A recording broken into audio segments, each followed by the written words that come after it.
পুরী, উজ্জয়ন আর তারাপীঠ।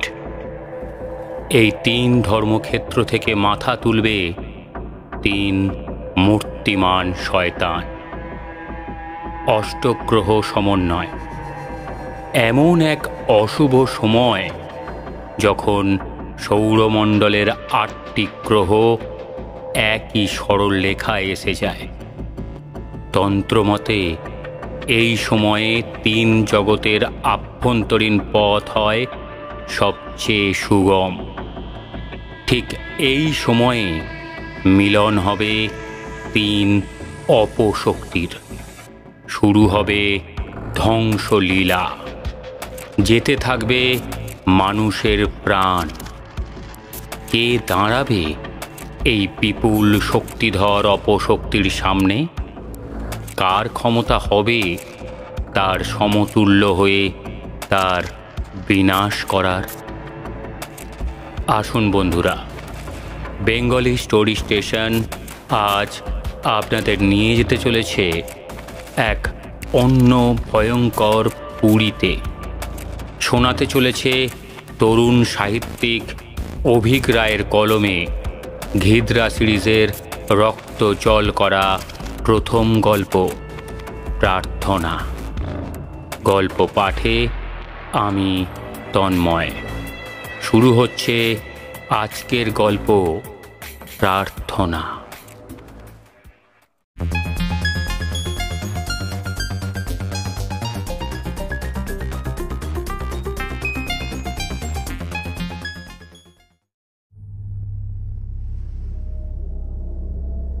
মিশ কালো মেঘে ঢেকে রয়েছে আকাশ।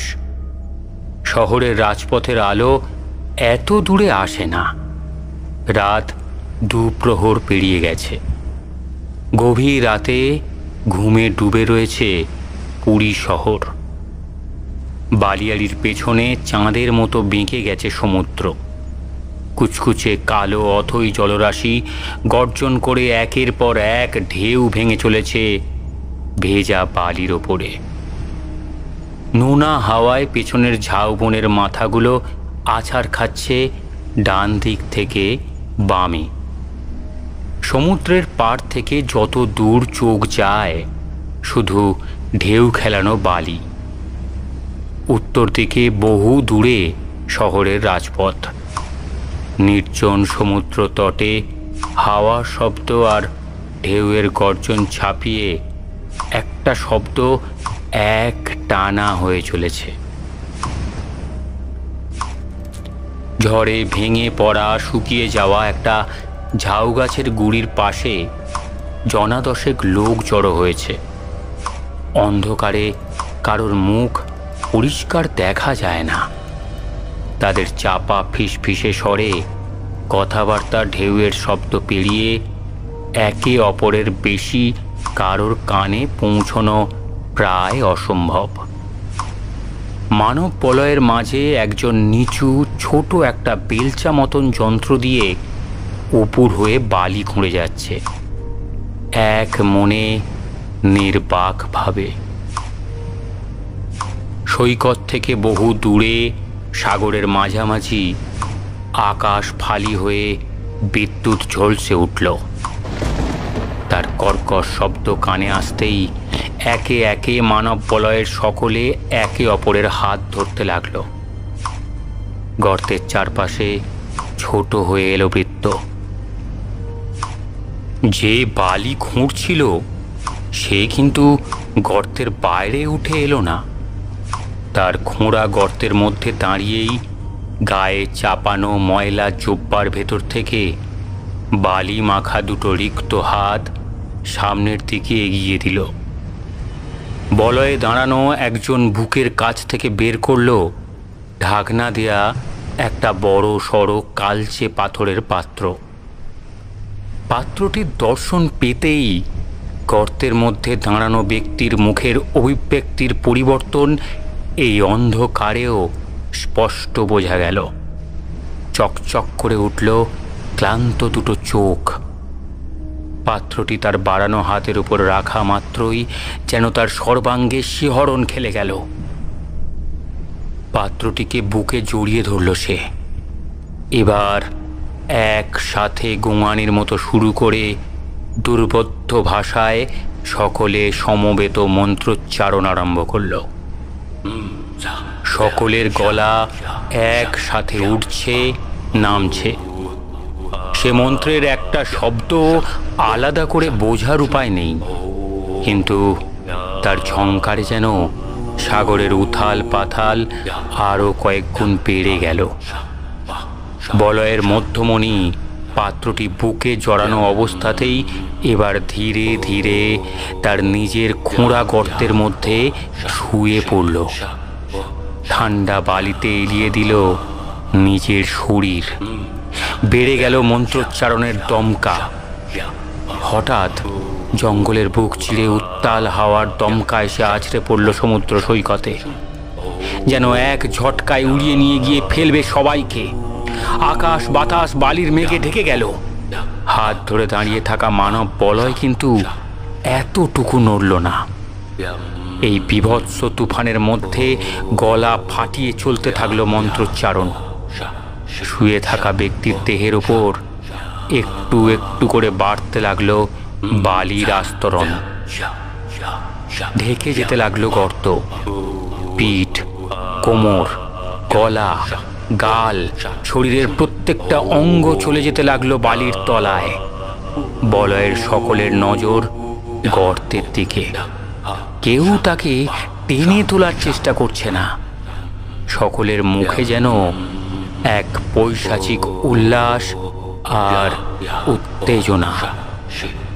গর্তে শুয়ে থাকা ব্যক্তি একটুও নড়ল না।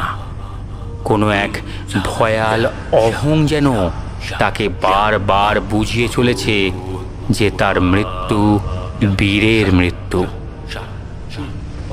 তার শরীর বালির তলায় চলে গিয়ে নাকের ডগাটুকুও পলকে অদৃশ্য হয়ে গেল। শুধু বুকে ধরা পাত্রের আগাটুকু জেগে রইল বালির ওপর। ঝড় থামার বদলে যেন আরো কয়েক গুণ বেড়ে উঠল। বলয়ের একজন এবার সমুদ্রের দিকে ঘুরে এক হাত আকাশের দিকে তুলে দুর্বোধ্য ভাষায় চিৎকার করে উঠতেই সমুদ্র বেশ কয়েক যোজন পিছিয়ে গেল। থেমে গেল মন্ত্রোচ্চারণ। সকলের নজর সমুদ্রের দিকে ঘুরে গেল। পার থেকে প্রায় 1 মাইল দূরে হঠাৎ কুচকুচে কালো পাহাড়ের মতো ঢেউ মাথা তুলতে আরম্ভ করল। পায়ে পায়ে সকলে এবার পিছু হটতে আরম্ভ করল। ঝড়ের শব্দ ছাপিয়ে এবার কানে এলো রাক্ষসের ঢেউয়ের গর্জন। বলয় ভেঙে উল্টো মুখে পালাতে আরম্ভ করলো সবাই। দেখতে দেখতে অতিকায় দানবের মতো ঢেউ আছড়ে পড়ল বালির ওপর। গোটা বালিয়াড়ি ঢেকে জলের তোড় ঢুকে পড়ল ঝাউবনের ভিতরে। জলোচ্ছ্বাসে গাছের গুঁড়ি আঁকড়ে যে কজন প্রাণে বাঁচল, জল নেমে যেতে তারা দেখল গোটা সমুদ্র তট মসৃণ হয়ে গেছে। মেঘ কেটে গিয়ে চাঁদের আলো বেরোতে বালির ওপর ইতস্তত ছড়িয়ে থাকা গাছের ডালের টুকরো ছাড়া আর কিছুই দেখা গেল না। শুধু জঙ্গলের ওপরে চাঁদের আলোয় চিকচিক করতে দেখা গেল বহু দূরে মন্দিরের চূড়োয় অবস্থিত সুদর্শনকে। উত্তাম হাওয়ায় যার গা লেপ্টে উড়ে চলেছে পুরীর পতিত পাবন রাজধ্বজা।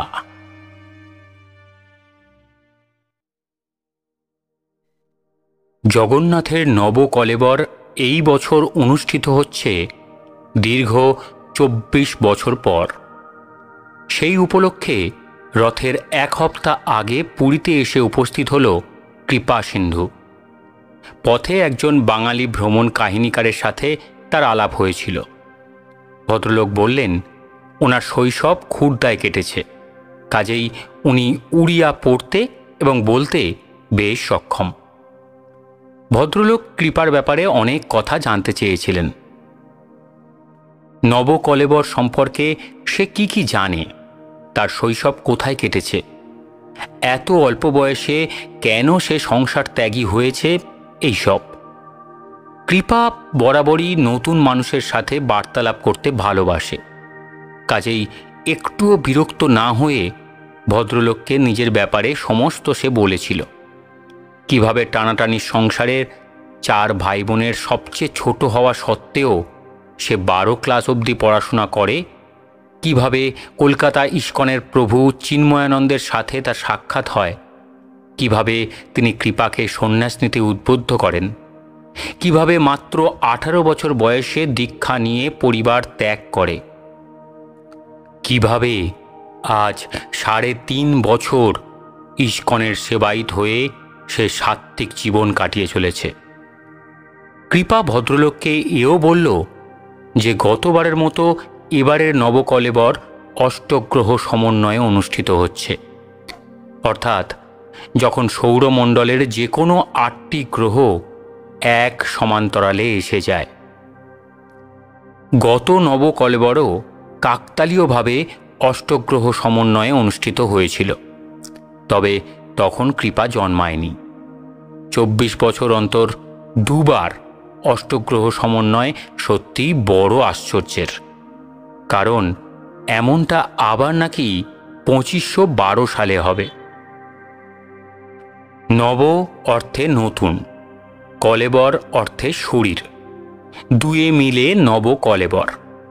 যখন জগন্নাথ, সুভদ্রা ও বলরামের পুরনো মূর্তি সরিয়ে নতুন মূর্তি স্থাপন হয়, এর উপাচারও নেহাত কম নয়। মন্দিরের দ্বৈতপতিরা স্বপ্নে আদেশ পায় কোন স্থানের কোন দারু বা গাছ থেকে কাঠ সংগ্রহ করা হবে মূর্তি নির্মাণের জন্য। জগন্নাথ, সুভদ্রা, বলরাম ও সুদর্শনের আলাদা আলাদা মূর্তির জন্য আলাদা আলাদা স্থান থেকে দারু চয়ন করা হয়। তারপর সেই গাছ বলদের গাড়িতে চাপিয়ে কীর্তন আর মন্ত্রোচ্চারণ করতে করতে শোভাযাত্রা সহকারে মন্দিরে নিয়ে আসা হয়। 15 দিন ধরে কর্মকারেরা মন্দিরের গোপন কুঠুরিতে সে কাঠ কেটে দেবমূর্তিকে রূপদান করতে থাকে, আর বাইরে চলতে থাকে দেবদাসীদের ভক্তিগীতি আর অষ্টপ্রহর মন্ত্রোচ্চারণ। মূর্তি নির্মাণকালে না কর্মকারদের কেউ কুঠুরির বাইরে আসতে পারে, না বাইরে থেকে কেউ ভেতরে যেতে পারে। তারপর আসে নবকলেবর অনুষ্ঠানের সবচেয়ে গোপনীয় আর গুরুত্বপূর্ণ অধ্যায়, প্রাণ প্রতিষ্ঠা বা ব্রহ্ম পরিবর্তন। রথের 3 দিন আগে অমাবস্যার মাঝ রাতে পতি মহাপাত্র বা মন্দিরের প্রধান পুরোহিত 2 জন দৈতাপতির সাথে প্রবেশ করেন মন্দিরের গর্ভগৃহে।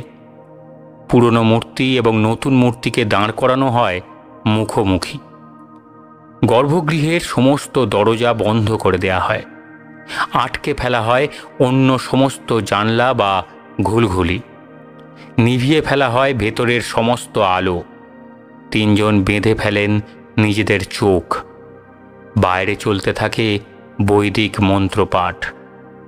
পতি মহাপাত্র তারপর খুলে ফেলেন পুরনো বিগ্রহের বুকের মধ্যে অবস্থিত একটা চোরা খুপড়ি। সেই খুপড়ির ভেতরে যে আদৌ কী বস্তু রাখা থাকে তা কেউ জানে না। শুধু যিনি ব্রহ্ম পরিবর্তন করেন, খুপড়িতে হাত ঢোকাতেই তার মনে হয় যেন জীবন্ত কোনো তেজ রাশি তার হাতে উঠে আসে। চোখ বাঁধা অবস্থাতেই সেই অজ্ঞাত বস্তু চালান করা হয় নতুন কলেবরের বুকের খুপড়িতে। তারপর সে খুপড়ির দরজা ভালো করে আটকে তবে চোখ খোলেন 3 জন। পূর্বে যে সকল পতি মহাপাত্র ব্রহ্ম পরিবর্তন করেছেন তাদের কারোর মনে হয়েছে সর্বাঙ্গে যেন বিদ্যুৎ খেলে যাওয়ার অনুভূতি হয়েছে। কেউ বলেছেন তার মাথা হালকা লাগার অনুভূতি হয়েছে। কারোর আবার মনে হয়েছে যেন তার হাতের তালুতে সাক্ষাৎ পরমাত্মার অংশ বিরাজ করছে কয়েক মুহূর্তের জন্য। তারপর রাত শেষ হওয়ার আগে পুরনো মূর্তি বিসর্জন করা হয় কৈলি বৈকুণ্ঠ নামক মন্দির সংলগ্ন গহ্বরে। তারপর নতুন মূর্তির অভিষেক করে গর্ভগৃহে স্থাপন করে মন্দির পুনরায় খুলে দেওয়া হয় রথের আগে। কৃপা পুরীতে আগেও বার দুয়েক এসেছে, কিন্তু এবার যেন সব কিছু বড় অদ্ভুত ঠেকতে লাগলো তার। রথ উপলক্ষে ইতিমধ্যেই ভিড় বাড়তে আরম্ভ করেছে শহরে, কিন্তু স্থানীয়দের মধ্যে কৃপা একটা বেমানান রকম ঝিমঝিমে ভাব লক্ষ্য করেছে, যা আগে কখনো সে অনুভব করেনি। এই সময় পুরীর ব্যবসা বাণিজ্য তুঙ্গে থাকার কথা, কিন্তু গত দুদিনে স্বর্গদ্বারের অর্ধেকের বেশি দোকান সে বন্ধ দেখেছে। রাস্তার আলো জ্বলছে না, পথঘাট ময়লা নোংরা, যেন সাফসুতরো রাখার গরজ কারোর মধ্যে নেই। ইস্কনের যেই আশ্রমে সে এসে উঠেছে, তার কর্মচারীগুলোকে দেখে তার মনে হলো যেন দীর্ঘদিনের কোনো রোগে তারা ভুগছে। ভরত বলে এক ছোকরা সেবায়িত আশ্রমের বাগানের পরিচর্যা করে। সেদিন ভোরে কৃপা হঠাৎ খেয়াল করে একটা ছাতিম গাছের গুঁড়িতে হেলান দিয়ে ভরত কেমন নিস্তেজ হয়ে পড়ে আছে। কৃপা ছুটে গেল তার কাছে। কিরে, তোর শরীর খারাপ? ভরত ফ্যাল ফ্যাল করে তাকিয়ে রইল তার দিকে। অনেকক্ষণ সেভাবে থাকার পর বলল, হ্যাঁ। তোর কি শরীর খারাপ হয়েছে? ওভাবে পড়ে আছিস যে? ভরত কোনো উত্তর দিল না, সেইভাবেই ফ্যাল ফ্যাল করে চেয়ে রইল কৃপার মুখের দিকে। কৃপা দেখল ছেলেটার শ্বাস ফুলেছে, হাঁপিয়ে হাঁপিয়ে দম নিচ্ছে। কৃপা তাকে তড়িঘড়ি তুলে এনে অফিস ঘরে বসালো। অফিস ঘরটা বেশ বড়। ঢুকতেই দুটো ব্যাপার তার চোখে পড়ল, যা এখানে একেবারেই বেমানান। ঘরের একদিকে রাধাকৃষ্ণের দোল খেলার একটা বিশাল মিউরাল রয়েছে। গতবার যখন সে এসেছিল তখন মিউরালটা সবে তৈরি হয়েছিল। আজ সে দেখল গোটা মিউরালটার ওপরে ধুলোর চাপড়া পড়ে গেছে। শুধু তাই না, প্রায় 8 ফুট চওড়া মিউরালটার ওপর কোনাকুনিভাবে একটা বিশাল ফাটল। ফাটলটা সব থেকে চওড়া শ্রীকৃষ্ণের মুখের ওপর। গত 3 দিন ধরে পুরীতে একটানা বৃষ্টি হয়ে চলেছে। বছরের এই সময় সেটা অস্বাভাবিক কিছু না, কিন্তু এই বৃষ্টির মধ্যেও সূর্যের আলো ঢলে গেলেই কোথা থেকে যেন রাশি রাশি পোকা এসে ঘরে ঢোকে। আশ্রমের আশেপাশে গাছপালা আছে ঠিকই, কিন্তু এমনটা তো সে কোনোদিন পুরীতে দেখেনি। উপকূলবর্তী এলাকায় নোনা বাতাসের কারণে এমনিতেই পোকামাকড়ের সংখ্যা কম হয়, তাহলে এত অস্বাভাবিক মাত্রায় পতঙ্গ এসে জুটেছে কোথা থেকে? ঘরের আলো নিভিয়ে রাখা ছাড়া গতি নেই। বৃষ্টিটা একটু ধরে যাওয়ায় কৃপা সন্ধ্যের পর ঘরের আলো নিভিয়ে বারান্দায় এসে একটা চেয়ার টেনে বসল। কৃপার পাশের ঘরে সেই বাঙালি ভ্রমণ কাহিনীকার এসে উঠেছেন। উনি কোথা থেকে একগাছা নিমের কাঁচা ডাল জোগাড় করে তাতে আগুন ধরিয়েছেন। নিমের ধোঁয়ায় পোকার থেকে কিছুটা রেহাই মিলল। বাহ, বেশ উপায় বের করেছেন তো। আর উপায়, এবারে এখানে আসাটাই ভুল হলো। ভদ্রলোক চেয়ারে বসে বললেন। কেন? ভুল কেন বলছেন? দেখছেন না চারিদিক কী অবস্থা? যেখানেই যাই একটা বিকট পচা দুর্গন্ধ। স্টেশনে নেমেই পেয়েছিলাম গন্ধটা। এখানে এত কড়া সামুদ্রিক হাওয়া চলে, তাও যেন ক্ষণে ক্ষণেই গন্ধটা নাকে লাগে। গন্ধ? কেন, আপনি পাননি? খুব বর্ষার ফলে নালা উপচে গেলে যেমন গন্ধ হয়, ঠিক তেমন। সবার যেন কি হয়েছে এবার, কোনো হোটেলের খাবারই মুখে রুচছে না। এসব ভেবে কাল শালিমার হোটেলে দুপুরে খেতে গেলাম। মাছটা দিল পচা, পেটের মধ্যে কিলবিল করছে পোকা। আমার গা ঘিন ঘিনিয়ে উঠছিল দেখে। ম্যানেজারকে ডেকে দিলুম ঝাড়, কিন্তু সবার মধ্যেই কেমন যেন একটা গা ছাড়া ভাব। বেয়ারা থেকে মালিক সবাই যেন কলের পুতুলের মতো আড়ষ্ট হয়ে রয়েছে। কথা কানে গেলেও মাথা অবধি পৌঁছচ্ছে না। এমনকি এখানের পানীয় জলটাও কেমন নোনতা ঠেকছে। সে কলকাতার জলেও নোনতা, তবে এতটা নয়। কাল দেখলাম সরকারি হাসপাতালের বাইরে আউটডোরে রুগীর লাইন রাস্তা অবধি চলে এসেছে। এত রুগী এলো কোথা থেকে? কৃপা উত্তর দিল না। খানিকক্ষণ চুপ থেকে বলল, ভালো কথা, আপনার নামটা এখনো জানা হয়নি। প্রদ্যুম্ন মজুমদার। উত্তর দিলেন ভ্রমণ কাহিনীকার ভদ্রলোক। কৃপা নিজের নাম আগেই বলেছিল। ঘাড় নেড়ে শুধু সামনের দিকে তাকিয়ে রইল। পুরীকে সে এই চেহারায় কখনো দেখেনি। কিছু একটা ঘটছে পুরো এলাকা জুড়ে, এমন কিছু যা শুভ নয়।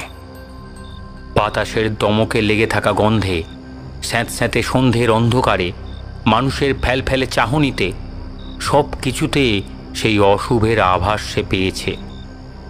আজ ভোরে বৃষ্টি ধরে যাওয়ায় কৃপা বালির ওপর দিয়ে হাঁটতে হাঁটতে বহু দূরে দক্ষিণের ঝাউবনের দিকে গিয়েছিল।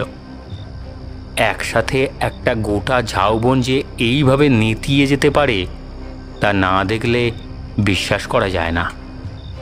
গাছগুলো সব যে শুকিয়ে গেছে তা নয়, তবে গোড়ায় পচন ধরলে যেমন পাতা ঝরে শীর্ণ অবস্থা হয়, ঝাউ গাছগুলোর বেশিরভাগেরই চেহারা তাই। কৃপা উঠে দাঁড়ালো। আজ তার রাতে খাওয়ার ইচ্ছা চলে গেছে। একটা ব্যাপার লক্ষ্য করেছেন কি? কি? পুরীতে এসে থেকে একটাও কাকচড়ুই চোখে পড়েনি। আপনি দেখেছেন কিনা জানি না, আমি তো দেখিনি। কৃপা ঘাড় নাড়ল। ভদ্রলোক ভুল বলেননি। আজ রাতে কৃপার খাওয়ার ইচ্ছা চলে গেছিল। না খেলেও খাওয়ার আগে প্রার্থনায় সে অংশ নিল। খাবার ঘরের পাশে লম্বা প্রার্থনা কক্ষ। আবাসিকরা প্রায় সকলেই এসেছেন। আশ্রমের অধ্যক্ষ বৃদ্ধ স্বামী বৈকুণ্ঠপতি আজ প্রার্থনা পাঠ করাচ্ছেন। ঘরের আলোগুলো কেমন নিভু নিভু। কৃপা পেছনের সারিতে এসে দাঁড়ালো। তার পেছন পেছন প্রদ্যুম্নবাবু। বাইরে বৃষ্টি থেমে গেছে। প্রার্থনার প্রথম দু লাইন শুনেই পেছন থেকে প্রদ্যুম্নবাবু ফিসফিস করে বললেন, এ তো কোনো বৈদিক শ্লোক নয়। এরকম দুর্বোধ্য জড়ানো শব্দের মন্ত্র তো কখনো কোনো বৈষ্ণব প্রার্থনায় শুনিনি। এসব কি বলছেন বৈকুণ্ঠপতি? ঘরের ফাটল ধরা দেওয়ালে পোকা জমতে আরম্ভ করেছে। একটা মৃদু দুর্গন্ধ। সকলেই যেন কলের মানুষের মতো সেই দুর্বোধ্য প্রার্থনা আওড়ে যাচ্ছে। সকলেই যেন ঘোরের মধ্যে রয়েছে। এরকম মন্ত্র আদৌ কোনো হিন্দু শাস্ত্রে আছে কি না তা কৃপার জানা নেই। বৈকুণ্ঠপতিকে এমন ঠেকছে কেন? যেন দীর্ঘদিন উপোস করে রয়েছেন। দেওয়ালে ঝোলানো দেবদেবীর ছবিগুলোর ওপর ভন ভন করে উঠছে ঝাঁকে ঝাঁকে মাছি। এসব কিসের অশনি সংকেত? প্রদ্যুম্নবাবু চাপা গলায় বললেন। কৃপা তাকালো বৈকুণ্ঠপতির দিকে। খুব ভুল বলেননি প্রদ্যুম্নবাবু। প্রার্থনা শেষ। বৈকুণ্ঠপতিকে ধরে ধরে মঞ্চ থেকে নামানো হচ্ছে। এগিয়ে গেল কৃপা আর প্রদ্যুম্নবাবু। প্যাসেজের শেষটা আধো অন্ধকার। সেখানে একটা জিরজিরে কেদারায় বসলেন বৈকুণ্ঠপতি। স্বামীজি, যদি অপরাধ না নেন, একটা কথা জানতে চাই। মার্জিত গলায় কৃপা প্রশ্ন করল। বৈকুণ্ঠপতি মুখ তুলে তাকালেন। চোখ দুটো যেন দুটো অন্ধকার সুড়ঙ্গ। তার শেষ খুঁজে পাওয়া অসম্ভব। আজ আপনি যে প্রার্থনা পাঠ করলেন তা আমি কখনো শুনিনি। ভাষাটাও সংস্কৃত মনে হলো না। দয়া করে যদি বলেন এ কোন শ্লোক ছিল? বসো। বৈকুণ্ঠপতির গলার স্বর ঠান্ডা, ফ্যাস ফ্যাসে। কৃপা বসল তার পায়ের কাছে। প্রদ্যুম্নবাবু দাঁড়ালেন একটু তফাতে। মেঝেটা যেন অসম্ভব রকম ঠান্ডা। হাসলেন বৈকুণ্ঠপতি, নীরব হাসি। তার গা থেকে মোটকা গন্ধ ছাড়ছে, যেন ধুঁকছেন তিনি। তুমি যাকে প্রার্থনা শোনাতে চাও তার অস্তিত্ব নেই, আর যে শোনে তাকে তুমি তোমার অতি ভয়ঙ্কর দুঃস্বপ্নেও শোনাতে চাইবে না। হঠাৎ যেন গোটা আশ্রম চত্বর স্তব্ধ হয়ে গেল, যেন এক ধাক্কায় থেমে গেল সমস্ত শব্দ। কৃপা তাকিয়ে রইল বৈকুণ্ঠপতির মুখের দিকে। এ কি সত্যি তিনি, নাকি তার ভেতর থেকে অন্য কোনো সত্তা তাকে দেবভূমিতে দাঁড় করিয়ে এইসব কথা বলাচ্ছে? ঘরে ফিরে এলো কৃপা। অনেকগুলি চিন্তা মাথায় খেলছে তার, মনে চাপা উত্তেজনা। খানিকক্ষণ পর শব্দ পেল। পাশের প্রতিবেশী ঘরে ঢুকে দরজার হুড়কো দিলেন। ঘরে একটা মাত্র টিমটিমে ডুম জ্বলছে কৃপার। আশ্রমের বাহুল্যতা বর্জিত ঘর। একটা চৌকি, একটা পুরনো আলনা, একটা তেপায়া টেবিল, একটা চেয়ার আর একটা জলের ঘড়া। ঘড়িতে প্রায় মাঝরাত। থমথমে হয়ে গেছে গোটা আশ্রম। কৃপা চিত হয়ে শুয়ে রয়েছে চৌকিতে। চোখে এক ফোঁটা ঘুম নেই তার। ঘড়িতে ঢং করে 1টা বাজল। কৃপা বিছানা ছেড়ে উঠে গায়ে গেরুয়া পাঞ্জাবিটা গলিয়ে সন্তর্পণে বেরোলো ঘর থেকে। দরজাটায় তালা দিয়ে পা টিপে টিপে নিচে নেমে এলো। মূল ফটকের সামনে সাধারণত একজন দারোয়ান থাকে। আজ সে কাউকে দেখল না, এমনটাই সে আন্দাজ করেছিল। ধুতিটা শক্ত করে কোঁচা মেরে দেয়ালের গায়ের একটা পেয়ারা গাছ ধরে উঠে পড়ল। পাঁচিল বেশি উঁচু নয়। ওপর থেকে লাফ মেরে নিচে ভিজে রাস্তার ওপর এসে পড়ল। শুনশান পথঘাট। বাম পাশে সড়কটা দিয়ে সোজা চলে গেলে মন্দির। কৃপা হাঁটতে আরম্ভ করল। রাস্তায় এত ল্যাম্পপোস্ট থাকা সত্ত্বেও বেশিরভাগই জ্বলছে না। অবাক লাগলো না কৃপার। মন্দিরের রাস্তায় এত জঙ্গল তো আগে দেখেনি সে। লতানে গাছ গজিয়ে পথের ধারে আগাছা প্রায় রাজপথের ওপর এসে পড়েছে। কিছু পুরনো বাড়ি ছিল, তাকিয়ে দেখল সেগুলোর ভগ্নপ্রায় অবস্থা। রাস্তার দুধারে বেশ কয়েকটা প্রাসাদ প্রমাণ বাড়ি অতিকায় দানবের কঙ্কালের মতো মেঘলা আকাশের নিচে অন্ধকারে দাঁড়িয়ে রয়েছে। হঠাৎ ভেজা ঘাসের ওপর পায়ের আওয়াজ। কে ওখানে? কৃপা ভালো করে তাকিয়ে দেখল একটা ছায়া মূর্তি বাম দিকের বাড়ির ফটকের ভেতর থেকে বেরিয়ে আসছে। জঙ্গলে ঢাকা উঠোনের পেছনে তাকে ভালো চেনা না গেলেও কাছে আসতে কৃপা মুখটা দেখতে পেল। এ কি, আপনি? কৃপার সামনে এসে দাঁড়ালেন প্রদ্যুম্ন মজুমদার। ও, আপনি বুঝিয়েছেন? কৃপার চোখে সন্দেহের দৃষ্টি। ভেতরে কি করছিলেন? ভদ্রলোক গলা নামিয়ে ফিসফিসিয়ে বললেন, পুরীতে চারিদিকে ছোট ছোট গুমটি মন্দির গজিয়েছে।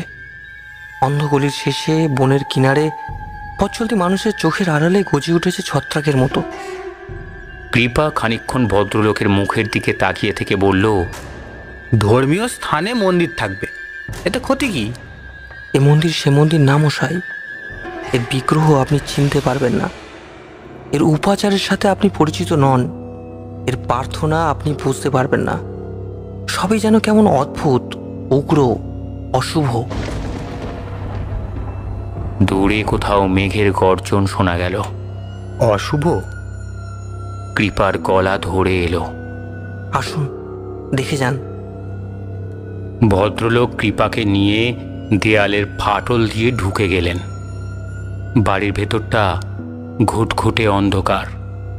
ভাঙা চাঙড়ে ধাক্কা খেল কৃপার পা। এদিকে আসুন। অন্ধকারের ভেতরে শোনা গেল ভদ্রলোকের গলা। অট্টালিকা সুলভ বাড়িটার দালানের দুদিকে লম্বা লম্বা থাম। তাদের ওপর উৎকল শিল্পকলার ঢঙে বানানো একজোড়া নৃসিংহ মূর্তি। অন্ধকারে তাদের বীভৎসতা যেন শত গুণে বেড়ে গেছে। হঠাৎ কৃপার কানে গোঙানির মতো একটা শব্দ এলো। দালানের অপর প্রান্তে দেখা গেল ভদ্রলোককে। হাতছানি দিয়ে ডাকছেন কৃপাকে। হাওয়া দিতে আরম্ভ করলো, ঠান্ডা কনকনে দক্ষিণের হাওয়া। কৃপা এগিয়ে গেল। ভদ্রলোক ইশারা করলেন সামনের দেওয়ালের ফাটলের দিকে। কৃপা নিচু হয়ে চোখ রাখল ফাটলে। দেয়ালের ওপাশে একটা বড় সড়ো হলঘর, তবে পুরনো, চিড় খাওয়া। ঘরের দু কোনায় দুটো মশাল জ্বলছে। ধকধকে লাল আলোয় গনগন করছে শ্যাওলা ধরা দেওয়ালগুলো। মেঝের মাঝামাঝি একটা মেটে সিঁদুর ল্যাপটানো বিচিত্র মূর্তি, যা দেখতে মানুষের মতো হলেও কোনো হিন্দু দেবদেবীর সাথে কোনো রকম মিল নেই। এর আকৃতি কদাকার, যেন মানুষের অবয়বে ছাল ছাড়ানো একদলা মাংসপিণ্ড। তফাৎ শুধু একটাই, মূর্তিটির 3টে মাথা। কৃপার নজর ঘরের সিলিংয়ের দিকে গেল। সেখান থেকে পাশাপাশি দুটো লোহার আংটায় ঝুলছে একজোড়া কৃষ্ণবর্ণ লোমশ পশুর মৃতদেহ, সম্ভবত শুয়োর। তাদের রক্ত চুঁইয়ে চুঁইয়ে ফোঁটায় ফোঁটায় এসে পড়ছে নিচের অগ্নিকুণ্ডের মধ্যে। অগ্নিকুণ্ড ঘিরে বসে রয়েছে জনা দশেক নারী পুরুষ। তাদের সকলেরই শরীরে ছিন্ন বস্ত্র, চুল উস্কো খুস্কো, মুখ চোখ নোংরা আর ভাষাহীন। এবার কৃপা বুঝতে পারল যে এতক্ষণ যাকে গৌঙানির শব্দ ভেবে সে ভুল করছিল, সেটা আসলে এদের সমবেত কণ্ঠে আউড়ে যাওয়া কোনো দুর্বোধ্য প্রার্থনা। কারা এরা, আর কিসের আরাধনায় মেতেছে এমন বিভৎস উপাচারের মাধ্যমে? কৃপার গলা কাঁপছে। ইলিউমিনাটি, কি? পিশাচের উপাসক। গলার স্বর যতটা সম্ভব নামিয়ে উত্তর দিলেন প্রদ্যুম্নবাবু। ফাটলের ভেতর থেকে আলোর চিলতে এসে পড়েছে তার মুখে। কৃপা চোখের পলক ফেলা ভুলে তাকিয়ে রইল তার মুখের দিকে। গোটা শহরে ছেয়ে গেছে এরা। আমি তখনই বুঝেছিলাম সব কিছুরই নারকীয় পরিবর্তন কখনোই কাকতালীয় হতে পারে না। অন্ধকারে উঁকি মেরে দেখুন, দেখতে পাবেন এদের চুপিসারে গতিবিধি। দেয়ালে কান পাতুন, শুনতে পাবেন এদের ফিসফিসে অশুভ মন্ত্রোচ্চারণ। গন্ধহীন বাতাসের গা গুলি উঠবে নরকের দুর্গন্ধে। চারিদিকেই চলছে সব, 24 ঘন্টা সর্বক্ষণ। গণহিস্টিরিয়ার মতো মানুষ এদের বশ হয়ে যাচ্ছে। কেন, কিভাবে আমি জানি না, কিন্তু পাপে ছেয়ে গেছে পুরী। আমি জানি আপনি একজন সন্ন্যাসী হয়ে মনকে বারবার বোঝাবেন যে এই কথা সত্যি নয়, কিন্তু অন্তরে আপনিও জানেন আমি মিথ্যে বলছি না। দূরে কোথাও গুমড়ে উঠল মেঘ। কৃপা ভদ্রলোককে উত্তর দেওয়ার মতো কিছু পেল না। দুজনে ধীরে ধীরে পথে নেমে এলো। কোন সর্বনাশের পথে চলেছে পুরী! 3 দিন পর নবকলেবরের সমাপন। তলে তলে একটা গোটা শহর এরকম মারাত্মকভাবে রোগাক্রান্ত হয়ে রয়েছে। রোগটা শরীরের নয়, আত্মার। কে করবে এর প্রতিকার? কিভাবে এই সাবমোচন হবে পুরীর? কৃপা প্রায় কলের মানুষের মতন কথাগুলো বলে গেল। আমি জানি না কাকে বললে সে আমাদের কথা বিশ্বাস করবে। ভেতরের কাউকে আমরা এই ভাব ভরসা করি কিভাবে? আর বাইরের কাউকে বলার পর সে যদি কিছু খুঁজে না পায়, তাহলে আমাদের অবস্থা কি হবে? দুজনে হাঁটতে হাঁটতে মন্দিরের কাছাকাছি চলে এসেছিল। রথযাত্রার এত কাছাকাছি মন্দির চত্বর এত জনমানবহীন কখনো থাকে কি? মিশমিশে কালো আকাশের বুকে লাল হলুদ ধ্বজা উঠছে মন্দিরের চূড়ো থেকে। বাইরে রাস্তার ওপর সপসপে ভিজে দাঁড়িয়ে রয়েছে 3টে রথের খাঁচা। কিন্তু এ কি অবস্থা! আর 1 সপ্তাহ বাকি নেই। এখন তো রাত দিন জেগে কাজ হওয়ার কথা। এ কি অবস্থায় পড়ে রয়েছে রথ তিনটে? এরা আদৌ সময়ে কাজ শেষ করতে পারবে তো? নান্দি ঘোষ, তালধ্বজ, বলভদ্র এবছর আদৌ রাজপথ ধরে ছুটবে তো? পড়বে তো তাদের রশিতে লাখ লাখ মানুষের টান? আমি এর আগেও রথের সময় পুরীতে এসেছি, বললেন প্রদ্যুম্নবাবু। এতদিনে রথের চোখ ঝলসানো আলোয় অন্ধ হয়ে গেল দুজনেই, সাথে কানের পর্দা চিরে দেওয়া শব্দ। কৃপা প্রদ্যুম্নবাবুর কথা শুনতে শুনতে পিছনে নির্মীয়মান রথের চাকাটায় সবে হেলান দিয়েছে, হঠাৎ যেন প্রায় তাদেরই ওপর বিকট শব্দে বাজ পড়ল। দুজনে ছিটকে পড়ল ভেজা রাস্তার ওপর। সম্বিত ফিরতে কয়েক সেকেন্ড লাগলো কৃপার। না, জ্বলে যায়নি তারা। কিছুটা দূরে দেখল প্রদ্যুম্নবাবুও উঠে বসেছে রাস্তার ওপর। রথের গায়ে দাঁড়ানো একটা উঁচু বৈদ্যুতিক খুঁটির মাথায় দাউ দাউ করে আগুন জ্বলছে। বাজটা তাহলে তাদের ওপর পড়েনি। কানে তালা লেগে আছে কৃপার। প্রদ্যুম্নবাবু টলতে টলতে সামনে এগিয়ে এলেন। আপনি ঠিক আছেন? কৃপা এগিয়ে গেল তার দিকে। উনি উত্তর দিলেন না। কি দেখছেন অমন করে? তার নজর কৃপার পেছনে আকাশের দিকে। ঝোড়ো হাওয়া দিতে শুরু করেছে। কৃপার মুখে চোখে ঠান্ডা বৃষ্টির ফোয়ারা এসে লাগলো। পেছন ঘুরল কৃপা। নীলচে বিদ্যুতের আলোয় মিশ কালো মেঘে ঢাকা আকাশের বুকে মাথা তুলে দাঁড়িয়ে রয়েছে মন্দিরের চূড়ো। থমকে দাঁড়িয়ে গেল কৃপা। সেই চূড়ো খালি। না, তাতে পতিত পাবন রাজধ্বজা নেই। আতঙ্কে বিস্ময়ে আঁতকে উঠলেন প্রদ্যুম্নবাবু। পুরীর মন্দিরের মাস্তুল পতাকা শূন্য। এ কি করে সম্ভব? ঠিক কত জোরে হাওয়া দিলে সেই বিশাল মঙ্গল ধ্বজ উড়ে যেতে পারে? এই যে মহা সর্বনাশের সংকেত মশাই। পুরীর মন্দিরের পতাকা উড়ে যায় মানে তো সে তো মহাপ্রলয়ের পূর্বাভাস। কাঁপা গলায় চেঁচিয়ে উঠলেন প্রদ্যুম্নবাবু। দৌড়তে আরম্ভ করলো দুজন। হাওয়ার দমক মুহূর্তে মুহূর্তে বৃদ্ধি পাচ্ছে। প্রচণ্ড হাওয়ার গতিবেগের বিরুদ্ধে এগোতে কষ্ট হচ্ছিল দুজনের। কোনো রকমে মুখ চোখ ঢেকে দৌড়তে দৌড়তে আশ্রমের ফটকের বাইরে এসে দাঁড়ালো তারা। এ কি, এত রাতে মূল ফটক খোলা, ভেতরে আলোই বা জ্বলছে কেন? গেটের পাশের খুবড়িটায় দারোয়ানটাকে দেখা গেল না। ভেতরে ঢুকেই উল্টো মুখে আসা একজন সেবায়েতকে ধরে কৃপা জিজ্ঞেস করল, কি হয়েছে? এত রাতে ফটক কেন খোলা? এত আলোই বা জ্বলছে কেন? ছেলেটির মধ্যে ঝিমঝিমে ভাব নেই। সম্ভবত সে পুরীর বাসিন্দা নয়। উড়িয়া মেশানো বাংলায় উত্তর দিল, বৈকুণ্ঠপতি স্বামীর অবস্থা খুব খারাপ, শ্বাসকষ্ট হচ্ছে। হাসপাতালে খবর দেওয়া হয়েছে, অ্যাম্বুলেন্স আসতেছে। কৃপা আর প্রদ্যুম্নবাবু দুজনেই এক দৌড়ে তিনতলায় উঠে গেলেন। ঘরের সামনে এক বিচিত্র পরিস্থিতি। অনেকেই জড়ো হয়েছে, তবে প্রায় সকলেই যেন এক অজানা সুরায় মাতাল। বেশিরভাগেরই চোখ ঢুলু ঢুলু, হাতে পায়ে তেমন জোর নেই।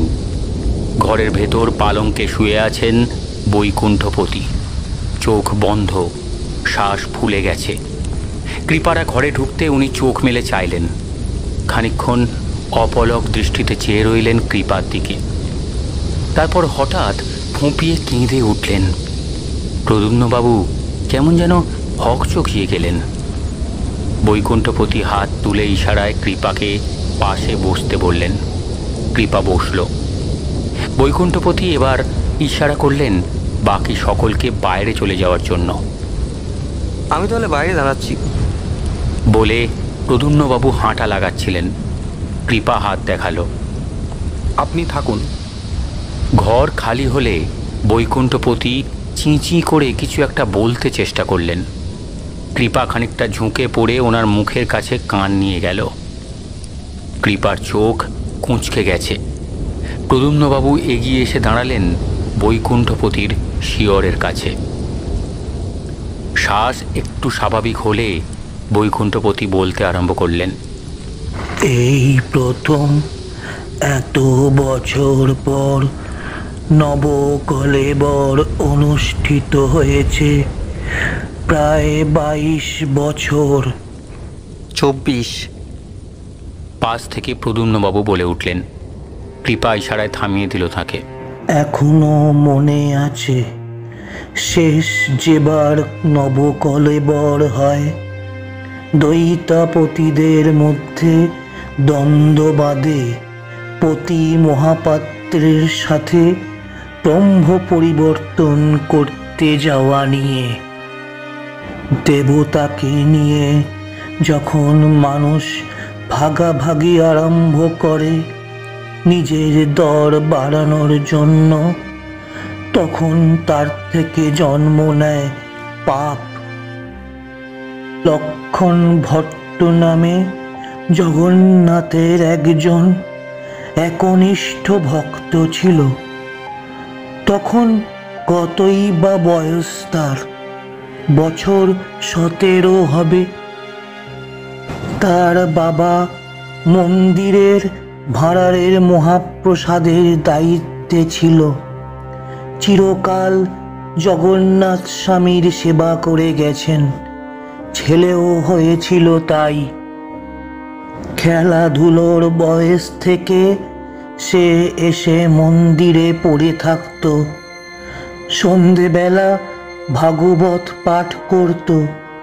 কর্মগুণে সে পতি মহাপাত্রের সুনজরে এসে যায়।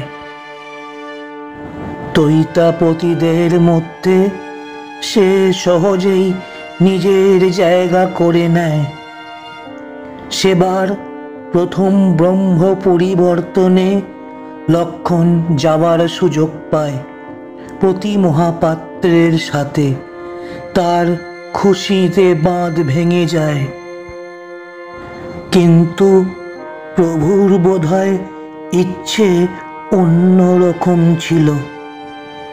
দারুচয়ন শুরু হবার আগে হঠাৎ দৈতাপতিদের মধ্যে লক্ষণের জন্ম নিয়ে প্রশ্ন ওঠে, সে আদৌ দৈতাপতি পরিবারের কিনা, বা তার জন্ম আদৌ দৈতপতি সংসারে হয়েছে কিনা, এই নিয়ে উত্তেজনা সৃষ্টি হয়।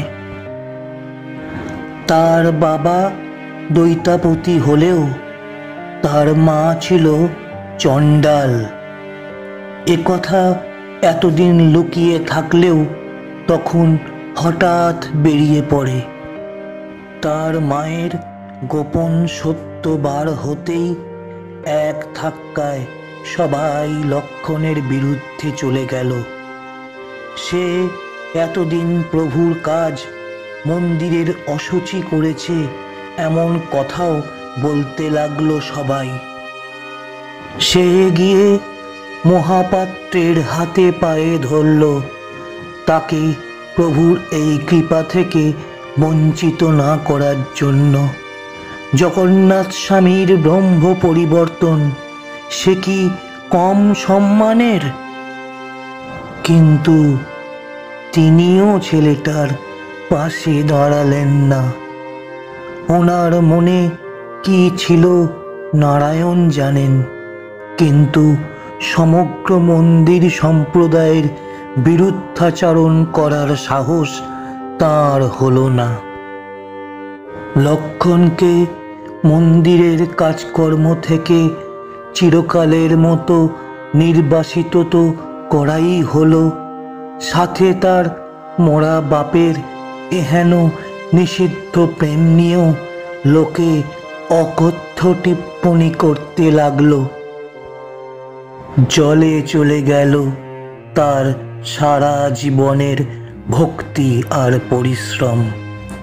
রাগে অপমানে পুরী ছেড়ে চলে গেল লক্ষণ। প্রাণ উজাড় করা আনুগত্য বদলে গেল বিষাক্ত ক্ষোভ আর অভিমানে। বিষিয়ে গেল লক্ষণের মন, আর সেই বিষের রস গিয়ে পড়ল স্বয়ং জগন্নাথ স্বামীর ওপর। মন্দির তো সে ত্যাগ করলই, সেই সাথে ত্যাগ করল তার ইষ্ট দেবতার ওপর সমস্ত রকম বিশ্বাস। ভগবানের ওপর তার রাগ এতটাই প্রবল হয়ে উঠল যে সে মনে মনে ভগবানের প্রতিদ্বন্দ্বী ভাবতে লাগলো নিজেকে। মনে মনে শপথ করল, যেই পাপের সাম্রাজ্য গড়ে উঠেছে প্রভুকে ঘিরে, সে নিজে হয়ে উঠবে সেই পাপের অধীশ্বর। বৈকুণ্ঠপতি থামলেন, একটু কাশলেন। পাশের টেবিলে রাখা জলের গ্লাসটা এগিয়ে দিল কৃপা।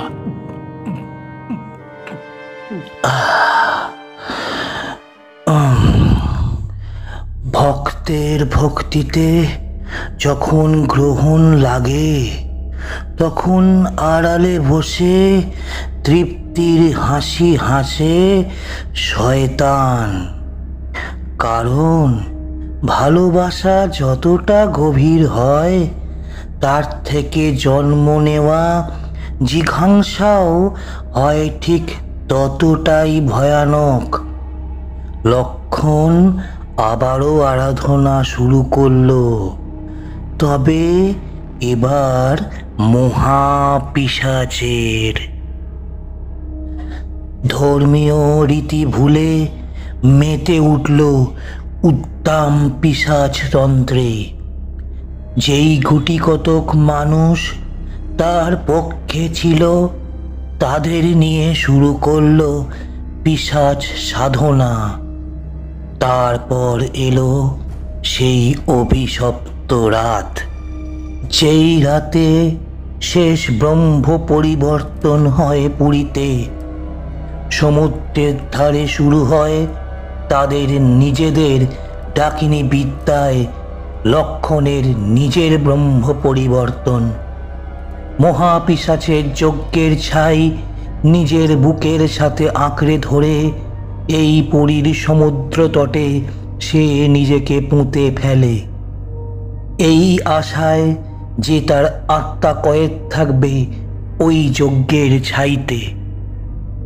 আর তার অভিশাপে শ্রীক্ষেত্র পরিণত হবে পিশাচ পুরীতে।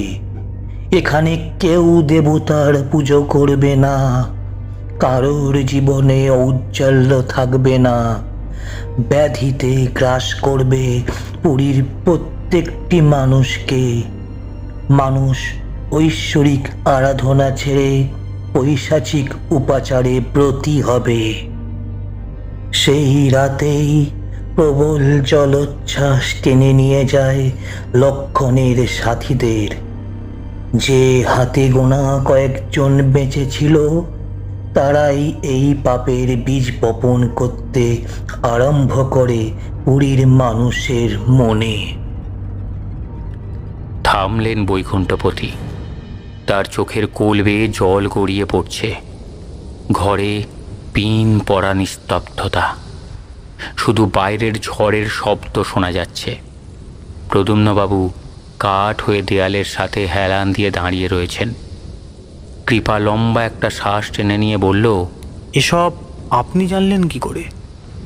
সেই রাতে জলোচ্ছ্বাসের পর যে কজন বেঁচে ছিল, তাদের মধ্যে আমি একজন।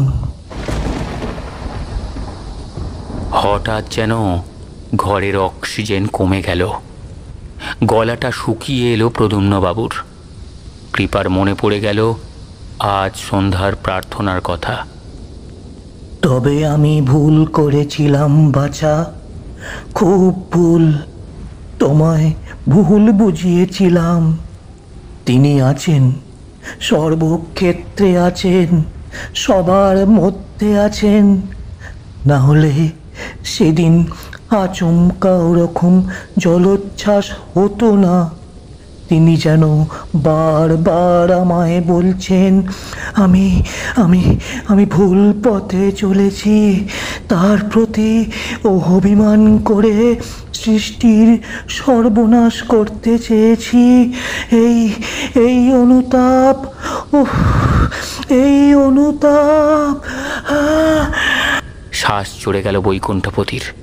প্রদ্যুম্নবাবু, আপনি বাকিদের ডাকুন। উঠে দাঁড়ালো কৃপা। না না, বাকিদের সামনে আমি কথা বলতে পারবো না গোসাই। আমার কথা মন দিয়ে শোনো। শহরের দক্ষিণ দিকে ঝাউবনের ধারে সমুদ্রের পাড়ে কোথাও সেই ছায়ের পাত্রটি আজও পোঁতা রয়েছে। লক্ষণের আত্মার যতদিন শুদ্ধিকরণ না হবে ততদিন পুরীর সাপমোচন অসম্ভব। তোমরা সেই পাত্রটিকে খুঁজে তার থেকে কে কে কে ওখানে? হঠাৎ গলা চড়ে গেল বৈকুণ্ঠপতির। কোথায় স্বামীজি? কেউ তো নেই। কৃপা এদিক ওদিক দেখে বলল, না, ওই যে দেওয়ালের দেওয়ালের ধারে অন্ধকারে ও ও কারা দাঁড়িয়ে আছে। এই তোরা তোরা কেন এসেছিস? আমি আমি যাব না তোদের সাথে। আমার আমার রাধা মাধব নিয়ে যাবে আমায়। কারা তোরা? ওরা ওরা ওরা কারা ওখানে? হাকার করে উঠলেন বৈকুণ্ঠপতি। তার মুখ চোখ হঠাৎ কুঁকুড়ে যেতে আরম্ভ করলো। চোখ দুটো বেঁকে গেল বীভৎসভাবে। ডাকুন সবাইকে, জলদি। আর দেখুন অ্যাম্বুলেন্স কত দূর। চেঁচিয়ে উঠল কৃপা। হঠাৎ মুখ দিয়ে গ্যাঁচলা উঠতে লাগলো বৈকুণ্ঠপতির। ওনার হাতে পায়ে খিঁচুনি মারতে আরম্ভ করলো, যেন ভেতর থেকে কোনো অদৃশ্য শক্তি নিংড়ে নিচ্ছে ওনাকে। খাবি খেতে থাকলেন বৈকুণ্ঠপতি। সকলে ঘরে ঢুকতেই একবার ভয়ার্ত চোখে দক্ষিণের অন্ধকার দেয়ালের দিকে তাকালেন। তারপর হঠাৎ নিথর হয়ে গেলেন। কৃপা উঠে দাঁড়ালো বিছানার পাশে। তার চোখ দুটো দেখে ভালো লাগলো না কৃপার, যেন ঠিকরে বেরিয়ে আসছে। কৃপা আলতোভাবে বন্ধ করে দিল চোখ দুটো। বাইরে অ্যাম্বুলেন্সের শব্দ পাওয়া মাত্র কৃপা আর প্রদ্যুম্নবাবু বারান্দায় এসে দাঁড়ালেন। অ্যাম্বুলেন্স ঢুকছে বটে মূল ফটক দিয়ে, কিন্তু ওগুলো কি? এত বড় বড় গাড়ি কখন এলো? আর রাস্তায় এত মানুষই বা কোথা থেকে এলো? পুরী কি তাহলে স্বাভাবিক ছন্দে ফিরছে? দুজনে নেমে এলো নিচে। উঠোনে বেরোতেই বুঝলো বড় বড় গাড়িগুলো মিলিটারি জওয়ানদের। রাস্তায় ঠিক ঠিক করছে সশস্ত্র বাহিনীর লোক। কি ব্যাপার অফিসার, এত জওয়ান হঠাৎ? প্রদ্যুম্নবাবু এগিয়ে গিয়ে একজনকে ধরে জিজ্ঞেস করলেন। আবহাওয়া দপ্তর মাঝরাতে হঠাৎ সতর্কতা জারি করেছে, সাইক্লোন অ্যালার্ট। গোটা উড়িষ্যা উপকূলকে আজ রাতের মধ্যে খালি করা হচ্ছে। কাল দুপুরের সাইক্লোন আছড়ে পড়বে সমুদ্র তটে, সেই সাথে সুনামিরও সম্ভাবনা রয়েছে। বুক কেঁপে উঠল প্রদ্যুম্নর। কাল ব্রহ্ম পরিবর্তন, সেই একই দিনে আবার জলোচ্ছ্বাসের পূর্বাভাস, সেই একই ঘটনার পুনরাবৃত্তি। দাঁত চেপে কথাগুলো বলে গেল কৃপা। কীরকম গতিবেগ হতে পারে ঝড়ের? প্রদ্যুম্নবাবু শুধলেন, 200-র আশেপাশে। এবার নাম দিয়েছে শ্রীলঙ্কা, লুসি। দুপা পেছনে সরে এলো কৃপা। প্রদ্যুম্নবাবু অন্ধকার মুখ করে ফিরে তাকালেন তার দিকে। মন্দিরের চূড়োটা এখান থেকে দেখা যায় না, তবে কৃপা জানে পুরীর মন্দিরে ধ্বজা শূন্য হওয়া ঘোর অশনি সংকেত।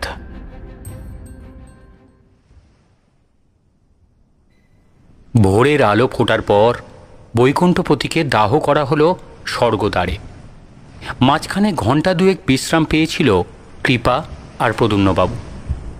বৃষ্টি থেমে গেলেও সমুদ্রের ওপরের আকাশ মিশমিশে কালো হয়ে রয়েছে। উত্তর থেকে দক্ষিণ যত দূর চোখ যায় মেঘের চাদর অন্তহীন চাঁদোয়ার মতো ঝুলে রয়েছে সমুদ্রের ওপরে। চিতার আগুনের ভেতর দিয়ে কৃপা তাকিয়ে রইল সমুদ্রের দিকে। ছোবল মারার আগে সর্পিনী যেমন ফোঁসে, সমুদ্র যেন তেমনভাবেই ফুলে ফুলে উঠছে। তার রং এখন আর নীল নেই। মেঘের প্রতিফলনে সাগর ধূসর কালো রঙের দানবের মতো গর্জন করে চলেছে। পর্যটক যা ছিল পুরীতে সকলে হুড়োহুড়ি করে রাজপথ দিয়ে স্টেশনের পথ ধরেছে। সেনাবাহিনী টহল দিয়ে চলেছে রাস্তায়। সমুদ্র তটের সমস্ত হোটেল বন্ধ করে দেওয়ার নির্দেশ দেওয়া হয়েছে। আপনি ফিরে যাবেন না? প্রদ্যুম্নবাবু চিতার সামনে দাঁড়িয়ে কৃপাকে প্রশ্ন করলেন। কৃপা খানিকক্ষণ চুপ করে থেকে বলল, স্বামীজি যা বলেছেন তা আমি আর আপনি ছাড়া কেউ জানে না। আপনাকে আমি আটকে রাখতে পারবো না, সেটা উচিতও নয়। কিন্তু আমি সংসার ত্যাগী সন্ন্যাসী, আমার মৃত্যু ভয় নেই। সেই পাপের ঘোড়া আমি খুঁজে বের করবই, না হলে শ্রীক্ষেত্রের সাবমোচন অসম্ভব। প্রদ্যুম্নবাবু মাথা নিচু করলেন, তারপর বললেন, আর উনি যা যা বললেন তা যদি মৃত্যু পথযাত্রীর নিছক প্রলাপ হয়? তাহলে তো চুকেই গেল। কিন্তু পুরীর রন্ধ্রে রন্ধ্রে যে অভিশাপ রোগের মতো ছড়িয়েছে তা থেকে মুক্তি দেওয়ার এই পুণ্যের সুযোগ আমি ছাড়তে চাই না। প্রদ্যুম্নবাবুর দীর্ঘশ্বাস ফেলে বললেন, বেশ, আমারও সংসার নেই। বাড়িতে লোক বলতে একজন চাকর, একজন রাঁধুনি। একান্ত যদি প্রাণে না বাঁচি, হাত পা ছড়িয়ে কাঁদতে বসার মতো কেউ নেই। তাহলে থেকে যাবেন বলছেন? কৃপার ঠোঁটের কোণে হাসির ঝলক। প্রদ্যুম্নবাবু ঘাড় নেড়ে বললেন, পুড়তে যখন হবেই তখন নিমতলার থেকে স্বর্গদ্বারে পোড়া অনেক ভালো। এই বলে নিজেই এই বেমানান জায়গায় মুখ টিপে হাসলেন। দুজনে যখন আশ্রমে ফিরে এলো তখন ঝোড়ো হাওয়া দিতে আরম্ভ করেছে।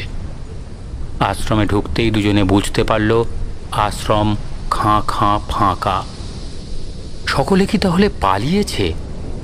সঙ্গে যে কয়েকজন দাহ করে ফিরল তারাও যে যার মতো মালপত্তর গুছিয়ে অল্প সময়ের মধ্যেই স্থান ত্যাগ করল। সনাতন নামে একজন উড়িয়া কেয়ারটেকার ছিল। কৃপা নিচে নেমে এসে দেখল সে অফিস ঘরে বসে ঢুলছে। সকলে কি চলে যাচ্ছে? সনাতন জড়িয়ে জড়িয়ে যা বলল তাতে বোঝা যায় পুলিশ সকল পর্যটককে পুরী ছাড়ার নির্দেশ দিয়েছে। তাই এরাও আর কাউকে থাকার অনুমতি দেবে না। এই দুর্যোগে মাথা গুঁজবেন কোথায়? প্রদ্যুম্নবাবু নিজের ছোট ব্যাগটা কাঁধে চাপিয়ে গায়ে রেনকোটটা পরতে পরতে বললেন, একটাই জায়গা আছে যেখানে যত দুর্যোগই হোক প্রাণহানি হওয়ার সম্ভাবনা নেই। কোথায়? মন্দির। হঠাৎ আকাশ ভেঙে বৃষ্টি নামল। রাস্তায় বেরোতেই কৃপার হাতের ছাতা এক ঝটকায় উড়ে বেরিয়ে গেল। পাশের বন্ধ দোকানের শাটারের বাইরে উঠতে থাকা একটা বড় সড়ো প্লাস্টিক কৃপা জড়িয়ে নিল গায়ে। দুজনে হাঁটতে লাগলো খাঁ খাঁ রাজপথ ধরে। বৃষ্টির এক একটা ফোঁটা যেন তীরের মতো বিঁধতে লাগলো তাদের মুখে। আবহাওয়া দেখে সময়ের ঠাহর না হলেও কৃপা জানে এখন দুপুর গড়িয়ে গেছে। পুরী শহরকে জনমানবশূন্য করে দিয়েছে প্রশাসন। যেদিকে চোখ যায় ফ্যাকাশে হয়ে যাওয়া বৃষ্টিতে একলা দাঁড়িয়ে ভিজছে এক নিঝুম নিষ্প্রাণ অভিশপ্ত শহর।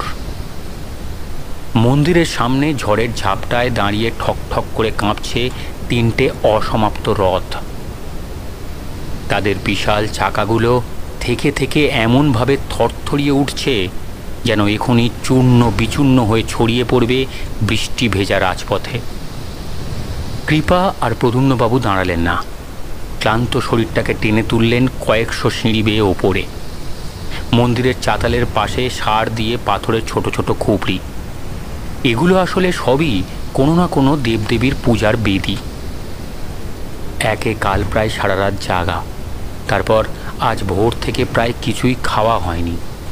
ক্লান্ত শরীরে দুজনেই এলিয়ে পড়ল একটা পাথরের ছাউনির নিচে। কতক্ষণ সেভাবে পড়েছিল খেয়াল নেই কৃপার। তন্দ্রা কাটল প্রচণ্ড এক শব্দে। উঠে বসল কৃপা। ঘুটঘুট করছে অন্ধকার চারিদিকে। মনে পড়তে কয়েক মুহূর্ত লাগলো যে সে কোথায়। তাকিয়ে দেখে পাশে প্রদ্যুম্নবাবু নেই। তার মালপত্র সব পড়ে রয়েছে পাশে, কিন্তু উনি কই? হঠাৎ কৃপার নজর গেল বাইরে। বিদ্যুৎ চমকেছে। তার আলোয় কৃপা এই প্রথম পুরীর মন্দিরকে এই চেহারায় দেখল। তুফান বয়ে যাচ্ছে ছাউনির বাইরে। মন্দিরের চাতাল থেকে ধোঁয়া উঠছে বৃষ্টির ফোঁটার জোরে। আকাশ ছুঁয়ে অন্ধকারে কোনো অতিকায় দানবের মতো দাঁড়িয়ে আছে মন্দিরের চূড়া। তার ধ্বজাহীন মাথা হারিয়ে গেছে মেঘের ভেতরে। তার গায়ের মূর্তিগুলো দিয়ে ঝরঝর করে ঝরে পড়ছে সহস্র ঝর্ণা। যেন এক পর্বত প্রমাণ শিবলিঙ্গের মাথায় তার সমস্ত তেজ নিয়ে গঙ্গা আছড়ে পড়ছে। কোথায় গেলেন প্রদ্যুম্নবাবু? কৃপা ঘুরল মন্দিরের দিকে। সে কি ঠিক শুনল? ঘণ্টার ধ্বনি। কোথা থেকে আসছে এই শব্দ? কৃপা আঁকড়ে ধরল মন্দিরের গায়ের একটা শেকল বাঁধা রেলিং। হাওয়ার ঝাপটায় যেন প্রায় উড়িয়ে দেয় তাকে। কৃপা শেকল ধরে ধরে গিয়ে পৌঁছল মূল গর্ভগৃহের বাইরে। ওই তো প্রদ্যুম্নবাবু একা। অন্ধকার গর্ভগৃহের বাইরের ছাউনির নিচে কেমন ঘোর লাগা চোখে তাকিয়ে রয়েছেন ভেতরের দিকে। আর এক মনে মাথার ওপরের ঝুলতে থাকা দড়িটা ধরে টান মেরে যাচ্ছেন। সেই অপার্থিব প্রলয়ঙ্কর পরিবেশে যেন এক ঘোর লাগা মাদকতা সৃষ্টি করছে সেই ঘণ্টার ধ্বনি। মূল গর্ভগৃহের সিংহদুয়ার বন্ধ। সেই বিরাটাকার দরজার পেছনে পুরনো এবং নতুন মূর্তিকে মুখোমুখি বসানো হয়েছে। বন্ধ দরজার সামনে এসে দাঁড়ালেন তিনজন। মাঝখানের জন নিশ্চয়ই পতি মহাপাত্র, সাথে দুজন কম বয়সী দৈতাপতি। এরা মন্দির ছেড়ে নড়েনি। সম্ভবত এই বিশাল মন্দির চত্বরে তাঁরা ছাড়া আর কেউ নেই। জগন্নাথ দেবের প্রাণ প্রতিষ্ঠা, সে যে নড়চর হওয়ার উপায় নেই। জান চলে গেলেও না। কেমন সম্মোহিত স্বরে কথাগুলো বলে গেলেন প্রদ্যুম্নবাবু। তার হাত এক নাগারে টেনে চলেছে ঘণ্টার রশি। গুটি কয়েক প্রদীপ জ্বলছে সিংহদুয়ারের বাইরে। পাথরের দেয়াল ভেদ করে ঝোড়ো হাওয়া ছুঁতে পারেনি তাদের শিখা। গোটা শহরের বিজলি বন্ধ করে দেয়ায় সারা মন্দিরে ওই কয়েকটা প্রদীপই আলোর উৎস, যেখানে কৃপা আর প্রদ্যুম্নবাবু দাঁড়িয়ে আছেন। তাদের আর ওই তিনজন দৈতাপতির মধ্যে আর একটা দরজা, আর দৈতাপতিদের সামনে মূল গর্ভগৃহের সিংহদুয়ার। এ যে কত জন্মের পূর্ণের ফল, বলে উঠলেন প্রদ্যুম্নবাবু। প্রভুর প্রাণ প্রতিষ্ঠার সময় তার মন্দিরে স্থান পাওয়া। দেখুন দেখুন কি ভয়াল ধ্বংসলীলা চলছে চারিদিকে। তার মধ্যে ওনার দুয়ারে শুধু স্থান পেলাম আমরা, আর কেউ নেই, কেউ না। অন্ধকার পাথরের গায়ে প্রদ্যুম্নবাবুর কণ্ঠস্বর গম গম করে উঠল। তিনজন দৈতাপতি বেঁধে ফেললেন তাদের চোখ। শুরু হলো মন্ত্রোচ্চারণ। ঝলসে উঠল বিদ্যুৎ। হঠাৎ থেমে গেল ঘণ্টার ধ্বনি। ওরা কারা? প্রদ্যুম্নবাবুর কম্পমান গলার স্বর কানে যেতেই কৃপা ফিরল সেদিকে, যেদিকে প্রদ্যুম্নবাবু হাঁ করে তাকিয়েছিলেন। বৃষ্টির পর্দার মধ্যে দিয়ে মন্দিরের চাতাল দেখা যাচ্ছে। বিশাল চাতালের ওপর বিদ্যুৎ ঝলকের আলোয় কৃপা দেখল সেখানে এক এক করে জড়ো হচ্ছে অনেকগুলো মানুষের আবয়ব। সকলের গায়ে কালো জোব্বা। কারা এরা? এই দুর্যোগের মধ্যে জনপ্রাণীহীন শহরে কোথা থেকে এলো এরা? পতি মহাপাত্রের কণ্ঠের মন্ত্রোচ্চারণ তার কানে যেতেই সেদিকে ঘুরলেন প্রদ্যুম্নবাবু। এ কেমন মন্ত্র? উঁচু সরু গলায় গোঙানির মতো দুর্বস্ত ভাষায় প্রার্থনা। তার শিরা উপশিরা দিয়ে ঠান্ডা রক্তের স্রোত বয়ে গেল। হুবহু এই মন্ত্র উনি শুনেছিলেন সেই পোড়ো বাড়ির ভেতরে। এই শয়তানি চক্রান্ত এসে ঢুকেছে স্বয়ং জগন্নাথ স্বামীর দুয়ারে। পুরীর জগন্নাথ মন্দিরের প্রধান পুরোহিত এর শিকার। ব্রহ্ম পরিবর্তন যে সব থেকে পবিত্র উপাচার, প্রভুর প্রাণ প্রতিষ্ঠাকে কলুষিত করার জন্যই কি এই বিরাট প্রেত সাধনা? লক্ষণ ভট্ট বিদ্রোহ ঘোষণা করেছিল খোদ প্রভুর বিরুদ্ধে। প্রভুর প্রাণ প্রতিষ্ঠা বিষিয়ে দিলে পাপ ছড়িয়ে পড়বে পুরীর আকাশ বাতাসে। শত শত বছর ধরে পবিত্রতার শিখর এই মন্দির অপবিত্রতার গর্ভ হয়ে যাবে। নরকে পরিণত হবে কোটি কোটি মানুষের বিশ্বাসের এই স্বর্গ। এগিয়ে আসছে অন্ধকারে ঢাকা মানুষগুলো, ক্ষণে ক্ষণে যেন তাদের সংখ্যা বৃদ্ধি পাচ্ছে। কোন গর্তে এতক্ষণ লুকিয়ে ছিল ওরা? প্রদ্যুম্নবাবু পিছোতে লাগলেন। হাত পা ঠান্ডা হয়ে গেছে তার। অপর দুই দৈতাপতি এতক্ষণে যেন বুঝতে পেরেছে কিছু একটা। তারা টেনে চোখের বাঁধন খুলতে যেতেই হঠাৎ পাথরের থামগুলো কাঁপিয়ে মাঝখানের প্রকাণ্ড দরজাটা বিকট শব্দে বন্ধ হয়ে গেল।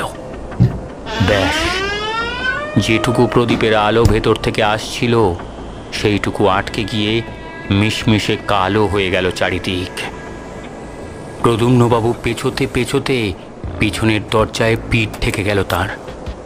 এতক্ষণে তার খেয়াল হলো এই অন্ধকারে কৃপা তার পাশে নেই। এই নর পিশাচগুলোর মাঝে তিনি সম্পূর্ণ একা। এবার শুধু মন্দিরের বারান্দায় প্রদ্যুম্নবাবু আর তাকে ঘিরে চাতাল জুড়ে এগিয়ে আসা এই অমানুষগুলি। কৃপা সিন্ধু! ভেঙে যাওয়া গলায় যত জোরে পারেন চিৎকার করলেন, কিন্তু মেঘের গর্জনে ঢাকা পড়ে গেল তার দুর্বল কণ্ঠস্বর। বৃষ্টির ছাঁটে ভিজে যাওয়া ঠান্ডা পেতলের আংটাটা ঘাড়ে ঠেকল তার। ভেজা শরীরটা ঠক ঠক করে কাঁপতে লাগলো। আর থাকতে না পেরে পেছন ঘুরে দড়াম দড়াম করে আঘাত করলেন বন্ধ দরজায়।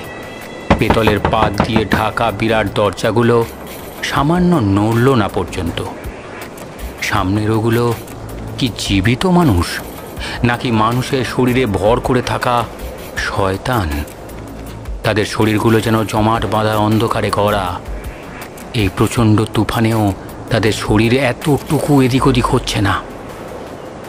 নরপিশাচগুলো প্রায় মন্দিরের বারান্দায় উঠে এসেছে।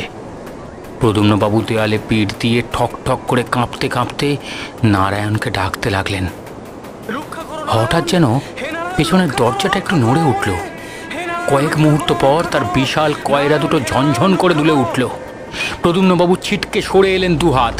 তারপর যেন এক প্রচণ্ড অদৃশ্য দমকা কান ফাটানো আওয়াজ করে অত বড় দুটো পাল্লা হাট করে খুলে গেল। আর ভেতরে যা দেখলেন তাতে প্রদ্যুম্নবাবুর হৃৎপিণ্ড কয়েক মুহূর্তের জন্য বন্ধ হয়ে গেল। মেঝেতে পড়ে চিৎকার করছে দুজন কনিষ্ঠ দৈতাপতি। পেছনের মূল গর্ভগৃহের দরজা খুলে গেছে, আর ভেতরে মিশ কালো অন্ধকারের মধ্যে থেকে দৌড়ে বেরিয়ে আসছে জ্বলন্ত এক মানব মশাল। পতি মহাপাত্র! প্রদ্যুম্নবাবুর গলা দিয়ে শব্দ দুটো বেরিয়ে এলো। দাউ দাউ করে মাথা থেকে পা অবধি জ্বলছেন পতি মহাপাত্র। তাই দেখে আতঙ্কে প্রায় আধমরা বাকি দুই দৈতাপতি। গেরুয়া বসনের সাথে গায়ের মাংস ছাই হয়ে গলে পড়ছে পাথরের মেঝের ওপর। জ্বলন্ত মূর্তিটা দিশাহীনভাবে এদিক ওদিক উদ্ভ্রান্তের মতো বাঁচার আশায় দৌড়তে লাগলো। বাজের শব্দে যেন কানে তালা লেগে গেল প্রদ্যুম্নবাবুর। সেই লেলিহান শিখার আলোয় ঝলমল করে উঠল মন্দিরের চাতাল। যেন পাপের আধার মুছে ঐশ্বরিক প্রকাশ ধুয়ে দিল রাতের নরক উপাসকদের। চাতাল জুড়ে এগিয়ে আসা মানুষগুলো থমকে দাঁড়িয়ে গেল। তাদের ভাষাহীন চোখের তারায় ঝলমল করছে পতি মহাপাত্রর জ্বলন্ত দেহটা। পতি মহাপাত্র দৌড়ে এসে মন্দিরের বারান্দা থেকে ঝাঁপ দিয়ে প্রায় 20 ফুট নিচে মন্দিরের চাতালের ওপর আছড়ে পড়লেন। হকচকিয়ে পেছনে সরে গেল নরপিশাচের দল। মুখের মাংস গলে যাওয়া, প্রায় কঙ্কালে পরিণত হয়ে যাওয়া চলন্ত শরীরটা শেষবারের মতো একবার উঠতে চেষ্টা করল। সেই বীভৎস দৃশ্য দেখে একে একে পিছু হটতে লাগলো নরপিশাচের দল। প্রদ্যুম্নবাবু! হঠাৎ শোনা গেল কৃপার গলা। ধরে যেন প্রাণ ফিরে পেলেন প্রদ্যুম্নবাবু। কৃপা পেছনের সিঁড়ি দিয়ে দৌড়ে উঠে প্রদ্যুম্নবাবুর হাত চেপে ধরে ঘরের ভেতরে পড়ে থাকা দুই দৈতাপতির উদ্দেশ্যে চিৎকার করে বলল, উপাচার থামাবেন না, ব্রহ্ম পরিবর্তন করতে থাকুন, সময় চলে যাচ্ছে। তারা উড়িয়া হলেও বাংলা বুঝবেন। কৃপা প্রদ্যুম্নবাবুর কবজিতে হ্যাঁচকা টান মেরে বলল, চলে আসুন, এটাই সময়, এটাই সুযোগ। বশ হয়ে থাকা মানুষগুলি ছত্রভঙ্গ হয়ে যেতেই তাদের মধ্যে দিয়ে ছুটতে শুরু করলো দুজনে। প্রদ্যুম্নবাবুর একে বয়স হয়েছে, তারপর কাল থেকে শরীরের ওপর অমানসিক ধকল গেছে। উনি হাঁপিয়ে পড়তে লাগলেন। এবার তারা রাজপথ না ধরে মন্দিরের পেছনের অলি গলি দিয়ে দৌড়তে দৌড়তে ঝাউবনের ভেতরে এসে পড়ল। গোটা শহর ধুধু ফাঁকা। রাতের বৃষ্টি ভেজা অন্ধকারে নিঝুম পুরী যেন নরক পুরীর রূপ ধারণ করেছে। ঝাউবনের ভেতরে ঢুকে পড়েই প্রদ্যুম্নবাবু বসে পড়লেন বুক আঁকড়ে, হাঁপাতে লাগলেন হাঁপড়ের মতো। এখানেই, এখানেই, শহরের দক্ষিণের ঝাউবনের সামনে। কিন্তু কোথায়, কোথায়? কৃপা বিড়বিড় করতে করতে চারিদিকে খুঁজতে লাগলো। সময় নেই, আর একটুও সময় নেই। বালির ওপর পড়ে হাঁপাচ্ছেন প্রদ্যুম্নবাবু। চোখে এখনো ভাসছে দাউ দাউ করে জ্বলতে থাকা পতি মহাপাত্রর ছবি। চৈতন্যচরিতে একবার পড়েছিলেন, ভক্তি ছাড়া পুরীর মন্দিরের চৌকাঠ পেরোনো মহাপাপ। আজ যা হয়েছে, কিভাবে হয়েছে তা তিনি জানেন না। শুধু এটুকু জানেন যে তার নারায়ণ মিথ্যে নয়, মন্দিরের পবিত্রতা মিথ্যে নয়। হাতে সময় নেই প্রদ্যুম্নবাবু, যা করতে হবে এক্ষুনি। মন্দিরে ব্রহ্ম পরিবর্তন চলছে, এই মহেন্দ্রক্ষণ যদি আমরা হারিয়ে ফেলি।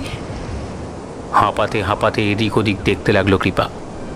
প্রদ্যুম্নবাবু কোনো রকমে আশপাশের গাছের ডাল আঁকড়ে ধরে উঠে এসে দাঁড়ালেন বালির ওপর। ঝড় থেমে গেলেও বৃষ্টি থামেনি, ভিজে বালিতে পা টেনে ধরছে। এত বিশাল প্রান্তরে কোথায় খুঁজবেন লক্ষণ ভট্টর কবর? তখনই হঠাৎ একটা অদ্ভুত ঘটনা ঘটল। দক্ষিণা বাতাসের ঝাপটা মুখে লাগতেই প্রদ্যুম্নবাবু দেখলেন সমুদ্রের ঢেউ পাড় থেকে অনেকটা দূরে ভেঙে সেখানেই শুকিয়ে যাচ্ছে। সমুদ্র যেন এক ধাক্কায় হঠাৎ অনেকটা পিছিয়ে গেছে। জলের তলায় থাকা বালিয়াড়ির অনেকটা অংশ বেরিয়ে পড়েছে। কিছু ভাঙা বোল্ডার, জলে ডুবে থাকার ফলে প্রায় পচে যাওয়া ঝাউ গাছের ডাল। হঠাৎ চোখ ঝলসানো বিদ্যুৎ চমকালো। গোটা বালিয়াড়ি কয়েক মুহূর্তের জন্য দিনের আলোর মতো ফ্যাকাশে হয়ে পরক্ষণেই আবার অন্ধকারে ডুবে গেল। প্রদ্যুম্নবাবু কি ঠিক দেখলেন?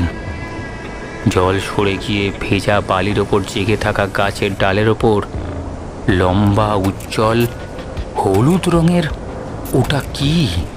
এই যে, এইদিকে! প্রদ্যুম্নবাবু ডাকলেন কৃপাকে। দুজনে এগিয়ে গেল সেদিকে। প্রদ্যুম্নবাবু বুঝলেন উজ্জ্বল হলদে রঙের বস্তুটা একটা কাপড়ের টুকরো।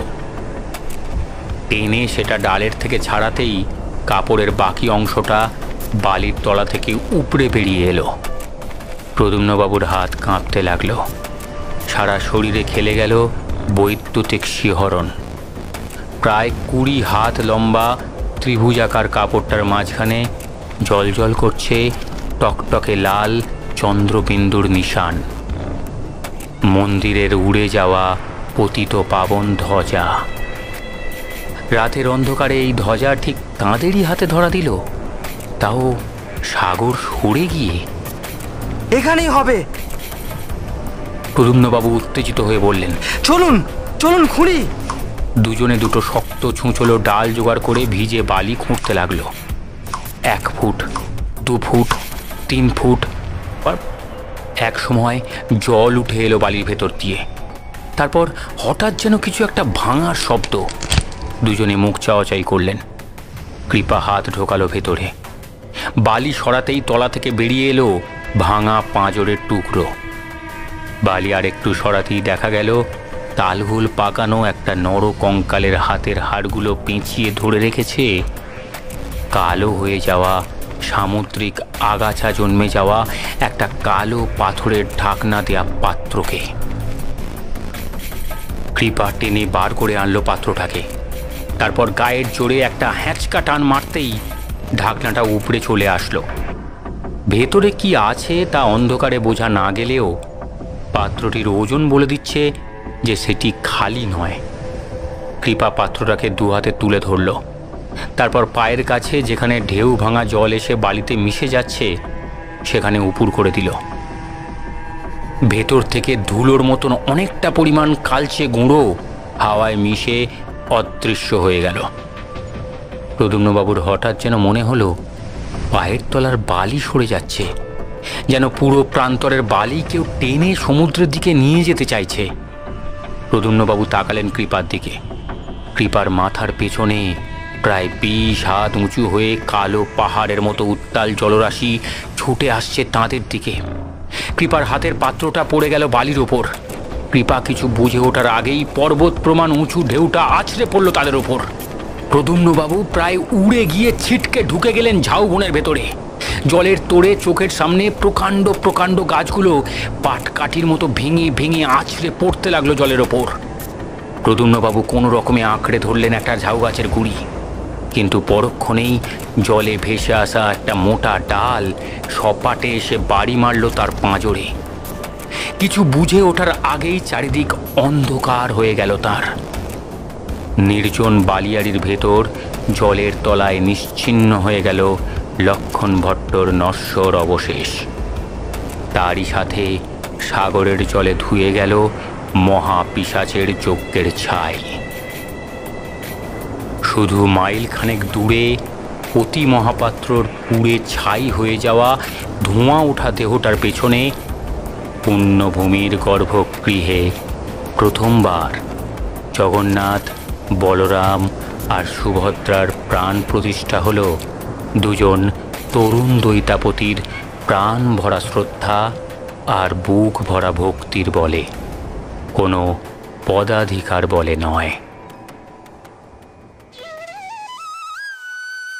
রথের দিন ভোরে প্রদ্যুম্নবাবুর জ্ঞান ফিরেছিল সেনা ছাউনির হাসপাতালে। ঝড়ে তছনছ হয়ে যাওয়া পুরী তার নিটোল ভক্তি আর অটুট মনোবলের জোরে শেষ পর্যন্ত আয়োজন করতে পেরেছিল রথযাত্রার। লোক সমাগম প্রত্যেক বছরের মতো না হলেও উপাচারে সাধনের প্রাচুর্য ছাড়া আর কোনো কিছুরই কমতি ছিল না। প্রদ্যুম্নবাবুর পাঁজরার হাড়ে চিড় ধরেনি, তবে আঘাতের আকস্মিকতা আর শারীরিক ক্লান্তির ফলে তার শরীর ধকল সইয়ে উঠতে কিছুটা সময় নিয়েছিল। কিন্তু কৃপা কই? জ্ঞান ফিরতেই তার মনে পড়ল জলোচ্ছ্বাস হওয়ার আগে শেষ মুহূর্তে তিনি কৃপাকে ছাইয়ের পাত্রটা হাতে নিতে দেখেছিলেন। তারপর ঢেউয়ের ঝাপটায় তিনি জলের তলায় চলে গিয়েছিলেন। তারপর সব অন্ধকার। ছেলেটা বাঁচল তো? আহা, এইটুকু বয়সে পরিবার পরিজন ত্যাগ করে সন্ন্যাসী হয়েছে সে। বিকেলে হাসপাতাল থেকে ছাড়া পেয়ে বাইরে পা রেখেই প্রদ্যুম্নবাবু যেটা প্রথম উপলব্ধি করলেন তা হলো বাতাসে নাক জ্বলে যাওয়া পচা গন্ধটা আজ একেবারেই নেই। একজন স্থানীয় মানুষের বাইক চেপে ইস্কনের আশ্রমের সামনে এসে নামলেন প্রদ্যুম্নবাবু। এ কি অবস্থা হয়েছে আশ্রমের? বাগান তছনছ হয়ে গেছে। পাঁচিলের ধারের নিম গাছটা উপড়ে পড়ে পাঁচিলের অনেকটা ধসিয়ে দিয়েছে।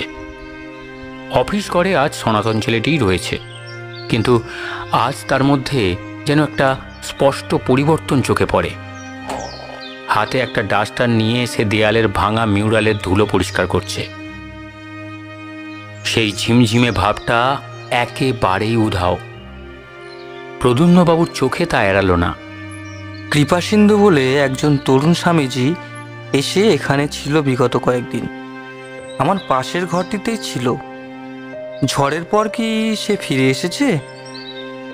সনাতন ঘাড় নেড়ে বলল, ঝড়ের সময় সেও এখানে ছিল না, আজ দুপুরেই ফিরেছে। কাজেই তার পক্ষে সঠিক বলা মুশকিল। আপনি ঘর দেখে আসেন, ওখানে যদি থাকেন। প্রদ্যুম্নবাবু উঠে গেলেন দোতলায়।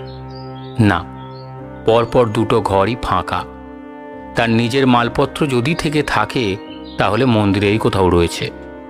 সাথে সম্বল বলতে শুধু মানিব্যাগ আর গায়ের কাপড়টা। কৃপার পরিণতির কথা ভেবে মনটা খচখচ করতে লাগলো। সেনা ছাউনিতে ফিরে গিয়ে একবার খোঁজ দেবেন, নাকি ঝড়ের পরদিন সকালে সমুদ্রের ধারে গেরুয়া বসন, ন্যাড়া মাথা, বছর 22-এর কারোর মৃতদেহ উদ্ধার হয়েছে কিনা সেটা দেখবেন। প্রদ্যুম্নবাবু নিচে এসে সনাতনকে বললেন কলকাতার ইস্কনের নাম্বারটা টেলিফোনে ধরে দিতে। সনাতন দিল। বার 3 রিং হওয়ার পর একজন ফোন ধরলেন। হ্যালো, হ্যাঁ নমস্কার, আমি পুরী ইস্কন আশ্রম থেকে কথা বলছি। আপনাদের এক তরুণ সন্ন্যাসী বিগত কয়েকদিন ধরে আমার সফর সঙ্গী ছিলেন। ঝড়ের কারণে আমরা আটকে পড়ি। তারপর থেকে ওনার আর কোনো খোঁজ পাচ্ছি না। উনি কি আপনাদের সাথে যোগাযোগ করেছেন? ওপারের পুরুষ কণ্ঠস্বর বেশ মার্জিত আর ভদ্র। প্রদ্যুম্নবাবুর কথা শুনে বেশ উদ্বিগ্ন হয়ে প্রশ্ন করলেন, পুরীতে রথ উপলক্ষে আমাদের আরেকটি দলও গিয়ে আটকে পড়েছিল। আজ সকালে ফিরল তারা। আপনার সাথে যিনি ছিলেন তার নাম কি? নাম নাম কৃপা সিন্ধু। পদবি বলেননি। কয়েক সেকেন্ড কোনো উত্তর নেই। প্রদ্যুম্নবাবু প্রশ্ন করলেন, শুনতে পাচ্ছেন? আগে ওই নামে তো কেউ। আচ্ছা, বয়স কেমন হবে? ওপারের কণ্ঠস্বরে ধোঁয়াশা। তা বছর 23-24। বাঙালি? আগে হ্যাঁ, পুরো দস্তুর। না, অত কম বয়সী বাঙালি সেবাই তো কেউ নেই এখানে। একজন বছর 24-এর গোঁসাই আছেন বটে, তবে সে তো ঝাড়খণ্ডের। আপনি ঠিক জানেন সে কলকাতা ইস্কনের অন্তর্ভুক্ত? প্রদ্যুম্নবাবু আর কথা না বাড়িয়ে ফোনটা রেখে দিলেন। হাত কাঁপছে তার। তিনি কার সাথে সময় কাটালেন এতদিন? সেই ধৌলি এক্সপ্রেসে আলাপ। কৃপা নিজে তাকে বলেছিল সে ইস্কনের প্রভু চিন্ময়ানন্দের কাছে দীক্ষিত হয়ে কলকাতা ইস্কনের সাথে যুক্ত হয়। তাহলে কি সব মিথ্যে? কিন্তু কেন? তাকে মিথ্যে বলার প্রয়োজন কি ছিল? কিন্তু তার বেশভূষা, কথাবার্তা সবই যে সন্ন্যাসী সুলভ। ভাবতে ভাবতে বসে পড়লেন প্রদ্যুম্নবাবু। পাঁজরার ব্যথাটা যেন হঠাৎ বেড়ে গেল। পূবের আকাশে আবার মেঘ ঘনিয়ে আসছে। দুজন সাফাই কর্মী একটা বড় সড়ো বাক্স অফিসের দুয়ারে এনে রাখল। জিজ্ঞেস করতে জানতে পারলেন বৈকুণ্ঠপতি মারা যাবার পর এই প্রথম তার ঘরটা সাফ করা হলো। তার শ্রাদ্ধ শান্তি হয়ে গেলে ঘরটা অন্য কাজে ব্যবহার করা হবে। শিরশিরে হাওয়া দিচ্ছে বাগান জুড়ে। প্রদ্যুম্নবাবুর শীত শীত করতে লাগল। উনি এগিয়ে গিয়ে বাক্সর ডালা খুলে ভেতরে উঁকি মারলেন। গোটা কত কৌপিন, একজোড়া গেরুয়া লুঙ্গি, কিছু ছোটোখাটো নিত্য প্রয়োজনীয় দ্রব্য ছাড়াও তার মধ্যে রয়েছে বেশ কয়েকখান বই। প্রায় সব কটা বই একরকম দেখতে, কালো চামড়ায় মোড়ানো। ওপরে নামও নেই। এক ঝলক দেখলে পুরনো ডায়েরি বলেও ভুল হতে পারে। তাদের মধ্যে একটা বই তুলে নিলেন প্রদ্যুম্নবাবু। প্রথমে বেশ কয়েক পাতা খালি, তারপর একের পর এক পাতায় শুরু হলো ছবি। প্রথমে চক্রাকার সব নকশা, তারপর একে একে যেন ছবির বীভৎসতা বাড়তে লাগলো। এমন সব প্রাণীর কিম্ভূত কিমাকার হাতে আঁকা ছবি বেরোতে লাগলো যাদের ইহজগতে আদৌ অস্তিত্ব আছে বলে প্রদ্যুম্নবাবু কখনো শোনেননি। দ্বিতীয় বই তুলে নিলেন প্রদ্যুম্নবাবু। সেই একই ব্যাপার। প্রথম কয়েক পাতা খালি, তারপর বেরোলো লেখা। ভাষাটা উড়িয়া, বাংলা করলে যার মানে দাঁড়ায় বলিদান। আধার যোগে মহা পিশাচ মতে কত রকমভাবে বলিদান সম্ভব তার কদর্য সব বিবরণ।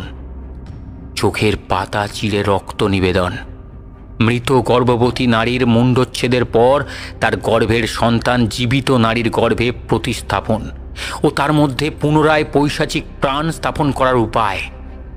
গা গুলিয়ে উঠল প্রদ্যুম্নবাবুর। ছুঁড়ে ফেলে দিলেন বইটা। ঘুরে চলে আসছিলেন, হঠাৎ সোনালি মলাটে মোড়া একটা ছোট্ট বই কাপড়ের ভেতর থেকে তাঁর দৃষ্টি আকর্ষণ করল। তুলে নিলেন সেটা। হাওয়াটা যেন বাড়ছে। অন্দরে এসে খাড়া হন না বাবু। পেছন থেকে সনাতন ডাকল। প্রদ্যুম্নবাবু যেন শুনেও শুনলেন না। কেমন যেন অবসন্ন লাগছে তার। হাতের বইটা যেন হঠাৎ ভারী হতে শুরু করেছে। কিছু একটা হচ্ছে তার সাথে।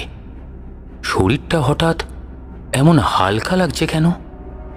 এই বইটা? না, এটা খুলবেন না তিনি, কিছুতেই না।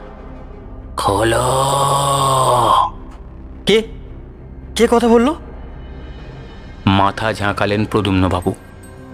খুলে দেখো কি আছে ভেতরে, খোলো। প্রদ্যুম্নবাবু যেন মাথার মধ্যে এক চূড়ান্ত আকর্ষণীয় কণ্ঠস্বর শুনতে পাচ্ছেন। কি মারাত্মক তার টান! সে যা বলবে তা যেন তাকে করতেই হবে। তার আঙুলগুলো যেন অবশ হয়ে বইয়ের মলাটের ওপর এসে খুলে দিল বইটাকে। বৃষ্টি নামলো আবার।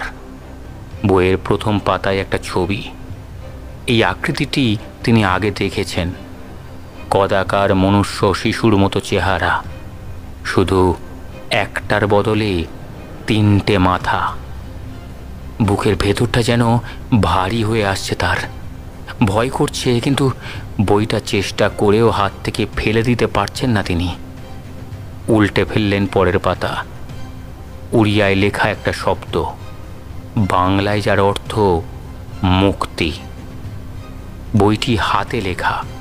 কিছু জায়গায় কালি অস্পষ্ট, কিছু জায়গায় হাতের লেখা পড়ার অযোগ্য। তবু যেন প্রায় সম্মোহিত হয়ে পড়ে চললেন প্রদ্যুম্নবাবু। আষাঢ়ের অমাবস্যা। যেই রাতে মন্দিরে ব্রহ্ম পরিবর্তন হয়, সেই রাতে আমার আত্মাহুতি জন্ম দেবে এক বিষাক্ত শ্রাপের, যা রোগের মতো খেতে থাকবে শ্রীক্ষেত্রের সমস্ত শুভ লক্ষণ। মাঝরাতে যখন অষ্টগ্রহ সমন্বয় হবে, তখন আমার বিদেহী আত্মা স্থান নেবে পিশাচ যজ্ঞের ভস্যের মধ্যে। দেব ভক্তির নামে এই মিথ্যাচার চিরকাল বন্ধ হয়ে যাবে এই পুণ্যভূমিতে। আমার দেবতা হবে একমাত্র দেবতা, তার উপাসনা হবে একমাত্র উপাসনা। কিন্তু এক আহুতি পিশাচতন্ত্র বিরুদ্ধ ফিরতে আমায় হবেই। নিজের আহুতি আবার দিতে হবে। 24 বছর পর পুনরায় অষ্টগ্রহ সমন্বয় হবে। আমি সেদিন ফিরব, নবজন্ম নিয়ে হলেও ফিরব। পুনরায় আষাঢ়ের অমাবস্যায় নিজের আহুতি দিয়ে মুক্ত করব এই পিশাচ যজ্ঞের ভস্য। ততদিন এই বিভূতি কুম্ভ ভূমিগর্ভে রক্ষা করা তোমাদের কর্তব্য। সেই দিন হবে আমার মুক্তি। সেই দিন বিদেহী আত্মা থেকে উত্তরণ হবে আমার। দেবতার সাজানো ভূমিতে পাতাল থেকে নবজন্ম নেব আমি সম্পূর্ণ অপদেবতা রূপে। মিশে যাব কায়াহীনদের দলে সর্বশক্তিমান হয়ে। আকাশ কাঁপিয়ে মেঘ গর্জন করে উঠল। ঝনঝনিয়ে উঠল জানালার কাঁচ। বাবু। বৃষ্টির মধ্যে পেছন ফিরে দাঁড়িয়ে রয়েছেন প্রদ্যুম্নবাবু। সনাতন আবার হাঁক দিল। নড়লেন না প্রদ্যুম্নবাবু। যেন কথা কানেই যাচ্ছে না তার। মূর্তির মতো নিশ্চল। খটকা লাগলো সনাতনের। পায়ে পায়ে বেরিয়ে এসে তাকালো প্রদ্যুম্নবাবুর মুখের দিকে। তার মুখ পাথরের মতো স্থির, চোখের মণি স্থির হাতে ধরা বইয়ের ওপর। উঁকি মারল সনাতন। কই, বইয়ের পাতা তো খালি, কিছু তো নেই। হঠাৎ নাকে একটা বিকট গন্ধ গেল সনাতনের। গন্ধটা আসছে প্রদ্যুম্নবাবুর গা থেকে, যেন তাজা জীবিত মানুষের শরীরে হঠাৎ পচন ধরেছে। বৃষ্টির মধ্যে দাঁড়িয়ে কি পড়ছেন বাবু? প্রদ্যুম্নবাবু উত্তর দিলেন না, মুখ খুললেন। গোঙানির মতো একটা শব্দ বেরোলো। বারবার করতে লাগলেন সেই একই রকম শব্দ। বইয়ের সাদা পাতার ওপর চোখের মণি সরতে লাগলো বাঁ দিক থেকে ডান দিকে, যেন কোনো অদৃশ্য লেখা শুধু তার চোখে ধরা পড়ছে। ভয়ে পিছিয়ে এলো সনাতন। এবার গলা তুললেন প্রদ্যুম্নবাবু। সেই দুর্বোধ্য মন্ত্রোচ্চারণ, যেন এক টানা মৃত্যু পথযাত্রীর গোঙানি, যেন নরক যন্ত্রণায় কাতরানোর শব্দ। সেই নারকীয় প্রার্থনা করে চলেছেন প্রদ্যুম্ন মজুমদার। চোখে ভাষা নেই, মুখে অভিব্যক্তি নেই, যেন এক জীবন্ত লাশ। সেখান থেকে দূরে মন্দিরে এখন ভক্তের সংখ্যা কম। পুরীর পরমেশ্বর এখন অবস্থান করছেন পুরীর বাইরে। মন্দিরের গর্ভগৃহ আজ ফাঁকা।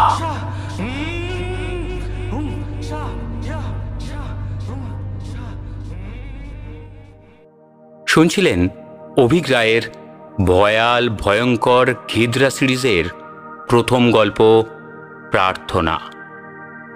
বিভিন্ন চরিত্রে আপনারা শুনলেন বৈকুণ্ঠপতি, অভিক, প্রদ্যুম্নবাবু, সুদীপ, কৃপা, সৌভিক। গল্প পাঠ ও অন্যান্য চরিত্রে আমি তন্ময়। খুব শীঘ্রই আমরা ফিরব ঘিদ্রা সিরিজের দ্বিতীয় গল্প নিয়ে। ততদিন পর্যন্ত ভালো থাকবেন, সুস্থ থাকবেন, গল্পে গল্পে থাকবেন।